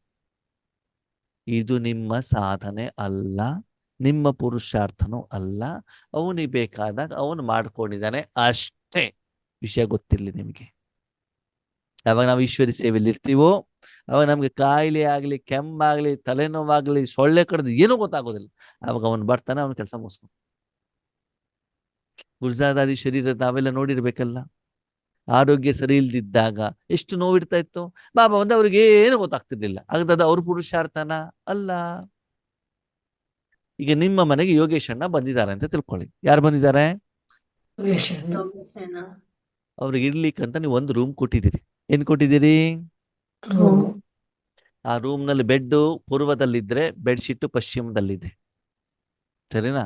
ಪಾತ್ರೆ ಗೀತ್ರೆ ಬಕೆಟ್ ಗಿಕೆಟ್ ಯಾವ್ದು ಕ್ಲೀನ್ ಇಲ್ಲ, ಮನೆ ಪೂರ್ತಿ ಗಲೀಜಾಗಿದೆ. ಸರಿ, ಯಾರಿಗೆ ಕೊಟ್ಟಿದ್ದೀರಿ ಅದನ್ನ? ಯೋಗೇಶ್ ಸರಿ, ಯೋಗೇಶನ್ ಕೊಟ್ಮೇಲೆ ಅಲ್ಲಿ ಇರ್ಬೇಕಲ್ವಾ ಅವರು? ಆಗ ಹ್ಮ್. ಅವ್ರೇನ್ ಮಾಡಿದ್ರು, ಬೆಡ್ ಅನ್ನ ಇಟ್ಬಿಟ್ಟು ಅಲ್ಲೆಲ್ಲ ಮೊದಲು ಎಲ್ಲ ಕ್ಲೀನ್ ಮಾಡಿ ಪಾತ್ರೆ ಗೀತೆ ಅಲ್ಲಿರುವಂತ ಬಕೆಟ್ ಗಿಕೆಟ್ ಎಲ್ಲ ತೊಳೆದು ಎಲ್ಲ ಬೆಡ್ಶೀಟ್ಸ್ ಎಲ್ಲ ಕರೆಕ್ಟ್ ಆಗಿ ಮಲ್ಕೊಂಡ್ರು. ಯಾರು ಯೋಗೇಶ್ ಕ್ಲೀನ್ ಮಾಡಿದ್ಯಾರು? ಯೋಗೇಶ್ ನೀವು ಮಾಡಿದ್ದೇನು? ನೀವು ಜಾಗ ಕೊಟ್ಟಿದ್ದಷ್ಟೇ. ಸರಿ, ಎಲ್ಲ ಕ್ಲೀನ್ ಮಾಡಾದ್ಮೇಲೆ ನಾನೇನ್ ಮಾಡ್ತೇನೆ, ಎಲ್ಲ ಮಲ್ಕೊಂಡಾದ್ಮೇಲೆ ಎದ್ದು ಹೋಗ್ಬೇಕಲ್ಲ ನಾನು ಮರ್ದಿನ ಬೇರೆ ಕಡೆಗೆ. ಆವಾಗ ಎಲ್ಲ ಆದ್ಮೇಲೆ ನೀವು ಬೆಡ್ಶೀಟ್ ಯಾವ ಪೂರ್ವದಲ್ಲಿ ಪಶ್ಚಿಮ ಉತ್ತರ ದಕ್ಷಿಣದಲ್ಲಿ ಇಟ್ಟಿರೋದು ಅಲ್ಲೇ ಹಂಗೆ ಇಟ್ಬಿಟ್ಟು ನಾನು ಹೋಗ್ತೇನೆ. ಇಲ್ಲ. ನಾನು ಹಂಗೆ, ಇನ್ನು ನೀವು ಯಾಕೆ ಇಟ್ಟಿದ್ದು ನನಗೇನು ಗೊತ್ತೋ. ಒಂದ್ಸಲ ಹಾಗೆ ಆಯ್ತು ಕೇಳಿ. ಒಂದ್ಸಲ ನಾ ಒಂದು ಸೆಂಟರಿಗೆ ಹೋಗಿದ್ದೆ. ಸೆಂಟರಿಗೆ ಹೋದಾಗ ಅಕ್ಕವ್ರು ಏನ್ ಹೇಳಿದ್ರು, ಅಣ್ಣವ್ರೆ ಮೇಲಕ್ಕೆ ಹೋಗಿ ಮಲ್ಕೊಳ್ಳಿಕ್ಕೆ ಅಂತಂದ್ರೆ ಮೇಲಕ್ಕೆ ಹೋದೆ. ಅಲ್ಲಿ ಏನೂ ಇಲ್ವೇ ಇಲ್ಲ. ಸರಿ, ಅಲ್ಲಿ ಮಲ್ಕೊಳ್ಳಿಕ್ಕೆ ಅಂತ ಕೆಲವೊಂದು ಪಕ್ಕದಲ್ಲಿ ಹಾಸಿಗೆ ಇತ್ತು. ಆ ಹಾಸಿಗೆನ ಹಾಕೊಂಡೆ. ನಾನು ರಾತ್ರಿ ಮಲ್ಕೊಳ್ಬೇಕಂತ ಒಂದು ಲುಂಗಿ ತಗೊಂಡಿದ್ದೆ, ಆ ಲುಂಗಿನ ಹಾಕೊಂಡೆ, ಅದ್ರ ಮೇಲೆ ಮಲ್ಕೊಂಡೆ. ಸರಿ, ಬೆಳಿಗ್ಗೆ ಆಯ್ತು, ಕ್ಲಾಸ್ ಎಲ್ಲ ಆಯ್ತು. ಅಣ್ಣವ್ರೆ ನಿನ್ನೆ ರಾತ್ರಿ ಎಲ್ಲಿ ಮಲಗಿದ್ರಿ ಕೇಳಿದೆ. ಕ್ಲಾಸ್ ಹಾಲಲ್ಲಿ ಆಯ್ತು. ಹೌದಾ ಅಣ್ಣ, ನಿಮ್ಗಂತ ರೂಮ್ ರೆಡಿ ಮಾಡಿ ಎಲ್ಲ ಬೆಡ್ ಇಟ್ಬಿಟ್ಟು ನೀರೆಲ್ಲ ಇಟ್ಬಿಟ್ಟು ಎಲ್ಲ ರೆಡಿ ಮಾಡಿದೇವೆ. ನೀವು ನನಗೆ ಹೇಳ್ಬೇಕಲ್ಲ, ಕೀನೇ ತಗೊಂಡು ಹೋಗಿಲ್ಲ, ನೀವು ನನಗೆ ಎಲ್ಲಿ ಹೇಳಿದಿರಿ? ಬಾತ್ರೂಮಿಗೆ ಹೋಗಿದ್ದೇನೆ, ಬಾತ್ರೂಮ್ ಕ್ಲೀನ್ ಇಲ್ವೇ ಇಲ್ಲ, ಅಲ್ಲೇನು ಜೇಡ್ರ ಬಳೆಗಳೆಲ್ಲ ಇದಾವೆ. ನಾನು ಪ್ರಾಕ್ಟಿಕಲ್ ಆಗಿರೋದಕ್ಕೆ ನಿಮ್ಗೆ ಹೇಳ್ತಾ ಇರೋದು. ಸರಿನಾ? ಸರಿ, ಅಲ್ಲಿ ಬೆಡ್ ಇರೋದು ಯಾಕೆ? ಜನರಿಗೆ ಕೂತ್ಕೊಳ್ಳಿಕ್ಕಂತ ಬೆಡ್ ಇಟ್ಟಿರೋದು. ನಾನೇನ್ ಮಾಡಿದೆ, ಅದ್ರಲ್ಲಿ ಹಾಕೊಂಡೆ, ಫ್ಯಾನ್ ಕೆಳಗಡೆ ಹೋಗಿ ಮಲ್ಕೊಂಡೆ, ಮತ್ತೆ ವಾಪಸ್ ಬೆಡ್ ಎಲ್ಲಿ ಇಡ್ಬೇಕು ಅಲ್ಲೇ ಇಟ್ಟೆ ನಾನು ಅಷ್ಟೇ. ಹೌದು ತಾನೆ? ಆವಾಗ ನನಗೆ ಬೇಕಾಗಿರೋದು ನಾನು ಮಾಡ್ಕೊಂಡಿದ್ದೆ ಹೊರತು ನನಗೆ ಬೇಕಾಗಿರೋದು ನೀವು ಮಾಡ್ಕೊಟ್ಟಿಲ್ವಲ್ಲ. ಹಾಗೆ ಭಗವಂತನಿಗೆ ಸೇವೆ ಬೇಕಾದಾಗ ನಿಮ್ಮ ಮನಸ್ಸು ಬುದ್ಧಿಯನ್ನು ಅವರು ಉಪಯೋಗ ಮಾಡಿ ಸ್ವಚ್ಛ ಮಾಡ್ಕೊಂಡೆ ಹೊರತು ಅದು ನಿಮ್ಮ ಪುರುಷಾರ್ಥ ಅಲ್ಲ. ಪುರುಷಾರ್ಥ ಯಾವುದು? ನೀವು ಸ್ವತಃ ಮಾಡಿದರೆ ಮಾತ್ರ ಅದು ಪುರುಷಾರ್ಥ. ಬಾಬಾ ಮಾಡಿದ್ರೆ ಅದು ನಿಮ್ಮ ಪುರುಷಾರ್ಥ, ನಿಮ್ಮ ಪ್ರಯತ್ನ ಅಲ್ಲ. ತಪ್ಪಾಗಿ ಗ್ರಹಿಸಬೇಡಿ. ಸೇವೆ ಮಾಡಬೇಕಾದ ಮನಸ್ಸು ಹಗುರಾಯ್ತು, ಶರೀರ ಹಗುರಾಯ್ತು, ನಾನು ಸಾಧನೆ ಮಾಡಿದೆ, ಸಾರಿ, ಇದು ಸಾಧನೆ ಅಲ್ಲ. ಅವನೇ ಬೇಕಾಗಿರುವಷ್ಟು ಸಮಯದಲ್ಲಿ ಅವನು ಮಾಡ್ಕೊಂಡಿರುವಂತ ಟೆಂಪರರಿ ಅರೇಂಜ್ಮೆಂಟ್. ಯಾರು ಮಾಡ್ಕೊಂಡಿದ್ದು? ಭಗವಂತ. ನಿಮ್ಮ ನಿಮ್ಮ ಫ್ರೆಂಡ್. ಅವನು ಬೇಕಾದ ಅವನು ಮಾಡ್ಕೊಂಡಿದ್ದೆ ಹೊರತು ಅದು ನಿಮ್ಮ ಸಾಧನೆ. ಬಾಬರ್ ಮನೆ ಹೋದಾಗ ಯೋಗ ಚೆನ್ನಾಗ್ ಆಗ್ತದೆ, ಸೆಂಟರ್ಗೆ ಹೋದಾಗ ಯೋಗ ಚೆನ್ನಾಗ್ ಆಗ್ತದೆ, ಮೌಂಟ್ ಅಬುಗೆ ಹೋದಾಗ ಯೋಗ ಚೆನ್ನಾಗ್ ಆಗ್ತದೆ, ಬಟ್ಟಿಗೆ ಹೋದಾಗ ಯೋಗ ಚೆನ್ನಾಗ್ ಆಗ್ತದೆ. ಯಾಕೆ? ಯಾಕೆ? ವೈಬ್ರೇಷನ್, ವಾತಾವರಣ. ಬೇರೆಯವರು ಮಾಡಿರೋ ಅಡಿಗೆ ತಿನ್ಕೊಂಡ್ ಬಂದಿದ್ದೀರಿ. ಏನ್ ಮಾಡಿದ್ದೀರಿ? ಬೇರೆಯವರು ಮಾಡಿರೋ ಅಡಿಗೆ ತಿನ್ಕೊಂಡ್ ಬಂದಿದ್ದೀರಿ ಹೊರತು ಅದು ನಿಮ್ಮ ಸಾಧನೆ ಅಲ್ಲ. ಇದನ್ನೆಲ್ಲ ಸರಿಯಾಗಿ ತಿಳ್ಕೊಳ್ಳಿದ್ರೆ ವ್ಯತ್ಯಾಸ. ನೀವು ಮನೆಗೆ ಬಂದ ಮೇಲೂ, ನೀವು ತರಕಾರಿ ಮಾರ್ಕೆಟ್ ಇದ್ದಾಗ್ಲೂ, ನೀವು ಮದುವೆ ಮನೇಲಿ ಇದ್ದಾಗ್ಲೂ ಕೂಡ ನಿಮಗೆ ಆ ಯೋಗದ ಸ್ಥಿತಿ ಇದೆಯಾ, ಅದು ನಿಮ್ಮ ಪುರುಷಾರ್ಥ. ಇದೆಲ್ಲ ಸೂಕ್ಷ್ಮತೆಯನ್ನು ಅರ್ಥ ಮಾಡ್ಕೊಳ್ಳಿ ಆತ್ಮೀಯರೇ. ಗುರುವಾರಕ್ಕೆ ಹೋದ್ವಿ, ಯೋಗ ಚೆನ್ನಾಗಿತ್ತು. ಬೇರೆಯವ್ರು ಊಟ ತಿನ್ಕೊಂಡು ಬಂದ್ಬಿಟ್ಟು ನೀವೇನ್ ಮಾಡಿದ್ರಿ? ಸಾಧನೆ ಮಾಡ್ಕೊಂಡ್ ಬಂದ್ರೆ ಸಾಲ ಮಾಡ್ಕೊಂಡ್ ಬಂದ್ರು? ಸಾಲ. ಪಕ್ಕಾ? ಪಕ್ಕ ಅಣ್ಣ. ಬೇರೆ ಊಟ ಮಾಡ್ಕೊಂಡ್ ಬಂದ್ರೆ ಸಾಲ ಮಾಡ್ಕೊಂಡು ಬಂದ್ಬಿಟ್ಟು ನನ್ನ ಸಾಧನೆ ಅಂತ ತಿಳ್ಕೊಳ್ಬೇಡಿ. ಇದ್ರ ಸೂಕ್ಷ್ಮತೆಯನ್ನು ತಿಳ್ಕೊಳ್ಳಿ. ಯಾವುದೇ ಸಾಧನ ಇಲ್ಲದೆ, ಯಾವುದೇ ವ್ಯಕ್ತಿಗಳಿಲ್ದೆ, ಯಾವುದೇ ಹಾಡು ಇಲ್ದೇನೆ, ಯಾವುದರ ಸಹಯೋಗ ಇಲ್ದೇನೆ ನೀವು ಒಬ್ಬರೇ ಕೂತ್ಕೊಂಡಾಗ ಯೋಗ ಚೆನ್ನಾಗಾಗತ್ತಾ? ಅದು ನಿಮ್ಮ ಸ್ಥಿತಿ. ಗೊತ್ತಿರಲಿ. ಇದರ ಸೂಕ್ಷ್ಮತೆಯನ್ನೆಲ್ಲ ಅರ್ಥ ಮಾಡ್ಕೊಳ್ತಾ ಹೋಗಿ ಜೀವನವನ್ನ ಪರಿವರ್ತನೆ ಮಾಡ್ಕೊಳ್ತಾ ಹೋಗಿ. ಓಕೆ, ನಾವು ಸಾಧನೆ ಮಾಡ್ಕೊಳ್ಳೋದಕ್ಕಿಂತ ನಮ್ಮನ್ನು ನಾವು ಚೆಕ್ ಮಾಡ್ಕೊಳ್ಳೋದು ಜಾಸ್ತಿ ಆಗ್ಬೇಕಾಗಿದೆ ಆದ್ಮೇಲೆ. ಯಥಾರ್ಥವಾಗಿ ಚೆಕ್ ಮಾಡ್ಕೊಳ್ಬೇಕು. ನಮ್ಮಲ್ಲಿ ಒಂದು ದೊಡ್ಡ ಗುಣ ಇದೆ. ಏನ್ ಹೇಳಿ? ನಮ್ಮಲ್ಲಿ ಒಂದು ವಿಶೇಷ ಗುಣ ಇದೆ, ದೊಡ್ಡ ಗುಣ ಇದೆ. ಯಾವುದು? ಯಾವ್ದು ಅರ್ಚನಕ್ಕ? ಇವತ್ತು ಅರ್ಚನಕ್ಕ ನಾನು ಸುಮ್ಮನೆ ಅಂತ ಹೇಳೋದು. ಹಾ, ನಾನು ಅಂತ ಹೇಳೋದು. ಅಭಿಮಾನ. ಅದು ಅವನೊಂದು ಸ್ಪೆಷಾಲಿಟಿ. ಏನದು? ಬೇರೆಯವ್ರನ್ನ ಉದ್ಧಾರ ಮಾಡಕ್ ಹೋಗ್ತೀವಿ ಅಣ್ಣ. ಉದ್ಧಾರ ಅಲ್ಲ, ಬೇರೆ ಚೆಕ್. ಬೇರೆಯವ್ರನ್ನ ಚೆಕ್ ಮಾಡಿ ಅವರೆಲ್ಲ ಕಡಿಮೆ ನೋಡೋದಲ್ಲಿ ನಾವು ನಿಸ್ಸೀಮರು, ನಾವು ಬುದ್ಧಿವಂತರು. ಅದಕ್ಕೆ ಮತ್ತೆ ಸಪೋರ್ಟ್ ಎಲ್ಲ ಕೊಡ್ತೇವೆ. ಇಂಥ ಡೇಟ್ ಅಲ್ಲಿ ಇಂಥ ಮೂಲೆಯಲ್ಲಿ ನೋಡಿ ಬಾಬಾ ಹಿಂಗ್ ಹೇಳಿದ್ದಾರೆ, ನೀವು ಹಿಂಗೆ ಮಾಡ್ತಾ ಇಲ್ಲ ಅಂದ್ರೆ ಬೇರೆಯವರ ಪ್ರಶ್ನೆ ಪತ್ರಿಕೆಗೆ ಮಾರ್ಕ್ಸ್ ಕೊಡ್ಲಿಕ್ಕೆ ನಾವು ನಿಸ್ಸೀಮರು. ನಮ್ಮ ಉತ್ತರ ಪತ್ರಿಕೆಗೆ ನಾವು ಮಾರ್ಕ್ಸ್ ಕೊಡ್ಲಿಕ್ಕೆ ನಮ್ಗೆ ಆಗೋದಿಲ್ಲ. ಅಥವಾ ಟೀಚರ್ ಎಷ್ಟು ಮಾರ್ಕ್ಸ್ ಕೊಟ್ಟಿದ್ದಾರೆ, ಯಾಕೆ ಕಡಿಮೆ ಕೊಟ್ಟಿದ್ದಾರೆ, ನಾನು ಯಾಕೆ ತಪ್ಪು ಮಾಡಿದ್ದೇನೆ ಅಂತ ಮತ್ತು ಮುಖ್ಯವಾದ ಮುರಳಿ ಜೊತೆಗೆ ನಾನು ಕಂಪ್ಯಾರಿಸನ್ ಅನ್ನು ಮಾಡೋದಿಲ್ಲ. ಬೇರೆ ಕಡಿಮೆ ಮಾರ್ಕ್ಸ್ ಬಂದಿರೋದು ಮಾತ್ರ ನಮ್ಗೆ ಸ್ಪಷ್ಟವಾಗಿ ಕಾಣ್ತಾ ಇರ್ತದೆ. ಅದಕ್ಕೆ ಹೇಳಿ, ಬೇರೆಯವ್ರ ಪೇಪರ್ ನೋಡ್ಬೇಕು, ನಮ್ಮ ಪೇಪರ್ ನೋಡ್ಬೇಕು ಅಲ್ವಾ? ಅದಕ್ಕೆ ಬಾಬಾ ಹೇಳ್ತಾರೆ, ಬ್ರಹ್ಮ ಬಾಬಾರನ್ನ ಫಾಲೋ ಮಾಡಿ, ಶಿವ ಬಾಬಾ ಅವರನ್ನ ನೆನಪು ಮಾಡಿ. ಮುರಳಿ ನಿಮ್ಮ ಜೀವನ, ಮುರಳಿ ನಿಮ್ಮ ಜೀವನ. ಬ್ರಹ್ಮ ಬಾಬಾ ಏನಿತ್ತು ಅದು ಮುರಳಿ ಇದೆ. ಓಕೆ, ಅದರ ಪ್ರಕಾರ ನಾನು ಇದ್ದೇನಾ ಇಲ್ಲ ಅಂತ ಅಷ್ಟು ಮಾತ್ರ ನೋಡಿ ಹೊರತು ದಯವಿಟ್ಟು ಬೇರೆ ಆತ್ಮಗಳ ಸಾಧನೆಯನ್ನ, ಪುರುಷಾರ್ಥವನ್ನ, ಸೇವೆಯನ್ನ ದಯವಿಟ್ಟು ನೋಡಬೇಡಿ. ಓಕೆ, ಮೊದಲನೇ ಹಂತ ಸೇವೆಯ ಮೊದಲನೇ ಹಂತ ಯಾವುದು? ಸ್ವರಾಜ್ಯ. ಲಾಸ್ಟ್ ಪ್ರಶ್ನೆ. ಈಗ ಭಗವಂತನ ಶಕ್ತಿ ನಿಮ್ಮ ಮನ ಬುದ್ಧಿ ಸಂಸ್ಕಾರಕ್ಕೆ ಶರೀರಕ್ಕೆ ಸಿಕ್ಕಿದೆ. ಇದು ಸೇವೆ ಹೌದೋ ಅಲ್ವೋ? ಇಲ್ಲ. ಸೇವೆ ಹೌದೋ ಅಲ್ವೋ? ಅಲ್ಲ ಅಣ್ಣ, ಯಾಕೆ? ಭಗವಂತನ ಶಕ್ತಿ ಪ್ರವಾಹ ಆಗಿಲ್ವಾ? ಅದು ಅವ್ರ ಕೆಲ್ಸ, ಯಾರ ಕೆಲಸ? ಭಗವಂತಂದು. ಭಗವಂತನ ಕೆಲಸ ಆಯ್ತು. ಆತ್ಮದಿಂದ ಶಕ್ತಿ ಪ್ರವಾಹ ಆಯ್ತು. ಮನ ಬುದ್ಧಿ ಸಂಸ್ಕಾರಕ್ಕೆ ಬಂದಿದ್ದು ನಿಮ್ಗೆ ಗೊತ್ತಾಯ್ತು, ಶರೀರಕ್ಕೆ ಬಂದಿರೋದು ಗೊತ್ತಾಯ್ತು, ಹಗುರತೆ ಅನುಭವ ಆಯ್ತು. ಅವಾಗ ಬಾಬಾ ನಿಮ್ಮ ಮೂಲಕ ಸೇವೆ ಮಾಡಿದ್ರು ಮಾಡಿಲ್ವೋ? ಮಾಡಿದ್ರು ಮಾಡಿಲ್ವೋ? ಮಾಡಿದ್ದಾರೆ. ಮುಂಚೆ ಸೇವೆ ಮಾಡಿಲ್ಲ. ಆಗುತ್ತೆ. ಮಾಡಿದರೆ ಮಾಡಿಲ್ಲ. ಬಾಬಾ ಹೇಳ್ತಾರೆ, ಬಾಬಾ ಮಾಡಿರೋದು ಹೌದು, ತಿಂದಿರೋದು ನೀವು ಮಾತ್ರ. ಏನ್ ಮಾಡಿದ್ರಿ? ಅಮ್ಮ ಮಾಡಿದ್ದು ತಿಂದಿರೋದು ನೀವು ಮಾತ್ರ. ಸೇವೆ ಯಾವಾಗ ಆಗ್ತದೆ? ಸೇವೆ ಬೇರೆಯವ್ರಿಗೂ ಕೊಟ್ಟಾಗ ಅಣ್ಣ. ಬೇರೆಯವರು ಕೊಟ್ಟಾಗ ಮಾತ್ರ ಅಲ್ವಾ? ಆದ್ಮೇಲೆ ಹಿಂಗೆ ಯೋಚನೆ ಮಾಡಿ, ಬಾಬಾ ನೆನ್ಪು ಮಾಡ್ಬಿಟ್ಟು, ನನ್ನ ಮಗಳಿಗೆ ಇದು ಸಿಗಬೇಕು, ನನ್ನ ಪತಿಗೆ ಹಿಂಗ್ ಸಿಗಬೇಕು, ಅದಕ್ಕೆ ಸೇವೆ ಅಂತ ಹೇಳ್ತಾರ? ಇಲ್ಲ. ಏನ್ ಹೇಳ್ತಾರೆ? ಸ್ವಾರ್ಥ. ಆದ್ಮೇಲೆ ಎಲ್ಲಿವರೆಗೆ ನಾವು ಬೀಕಿಗಳು ಅಂತ ನಿಮ್ಗೆ ನೀವು ಚೆಕ್ ಮಾಡ್ಕೊಳ್ಳಿ, ನಾನೇನು ಹೇಳೋದಿಲ್ಲ. ಎಲ್ಲಿವರೆಗೆ ನಾವು ಬ್ರಹ್ಮಕುಮಾರ ಕುಮಾರಿಯರು, ಯಾಕೆ ನೀವು ಸೇವಾಧಾರಿಗಳು ಅಂತ ಬಿಟ್ಟು ನಿಮ್ಗೆ ನೀವು ಟೈಟಲ್ ಅನ್ನ ಕೊಟ್ಕೊಂಡಿದ್ದೀರಿ, ಏನು ಮಾಡ್ತಾ ಇದ್ದೀರಿ ಅಂತ ನಿಮ್ಮ ನೀವು ಚೆಕ್ ಮಾಡ್ಕೊಳ್ಳಿ. ಒರಿಜಿನಾಲಿಟಿ ಏನು? ಆದ್ಮೇಲೆ ಒಂದು ಸತ್ಯ ಹೇಳ, ಇಲ್ಲಿವರೆಗೆ ಬಾಬಾನನ್ನು ಉಪಯೋಗ ಮಾಡ್ಕೊಂಡ್ಬಿಟ್ಟು ನಾನು ತಿಂತಾ ಇದ್ದೇನೆ ಹೊರತು ಮ್ಯಾಕ್ಸಿಮಮ್ ಬೇರೆಯವರಿಗೆ ಕೊಡ್ತಾ ಇಲ್ಲ, ಅದಕ್ಕಾಗಿ ಪರಿವರ್ತನೆ ಆಗ್ತಾ ಇಲ್ಲ. ನನ್ನ ಪರಿವರ್ತನೆನೇ ಆಗ್ಲಿಲ್ಲ, ಇನ್ನು ವಿಶ್ವ ಪರಿವರ್ತನೆ ಎಲ್ಲಿಂದ ರೀ ಲೆಕ್ಕ? ಯಾವ ಲೆಕ್ಕ? ಯೋಚನೆ ಮಾಡಿ.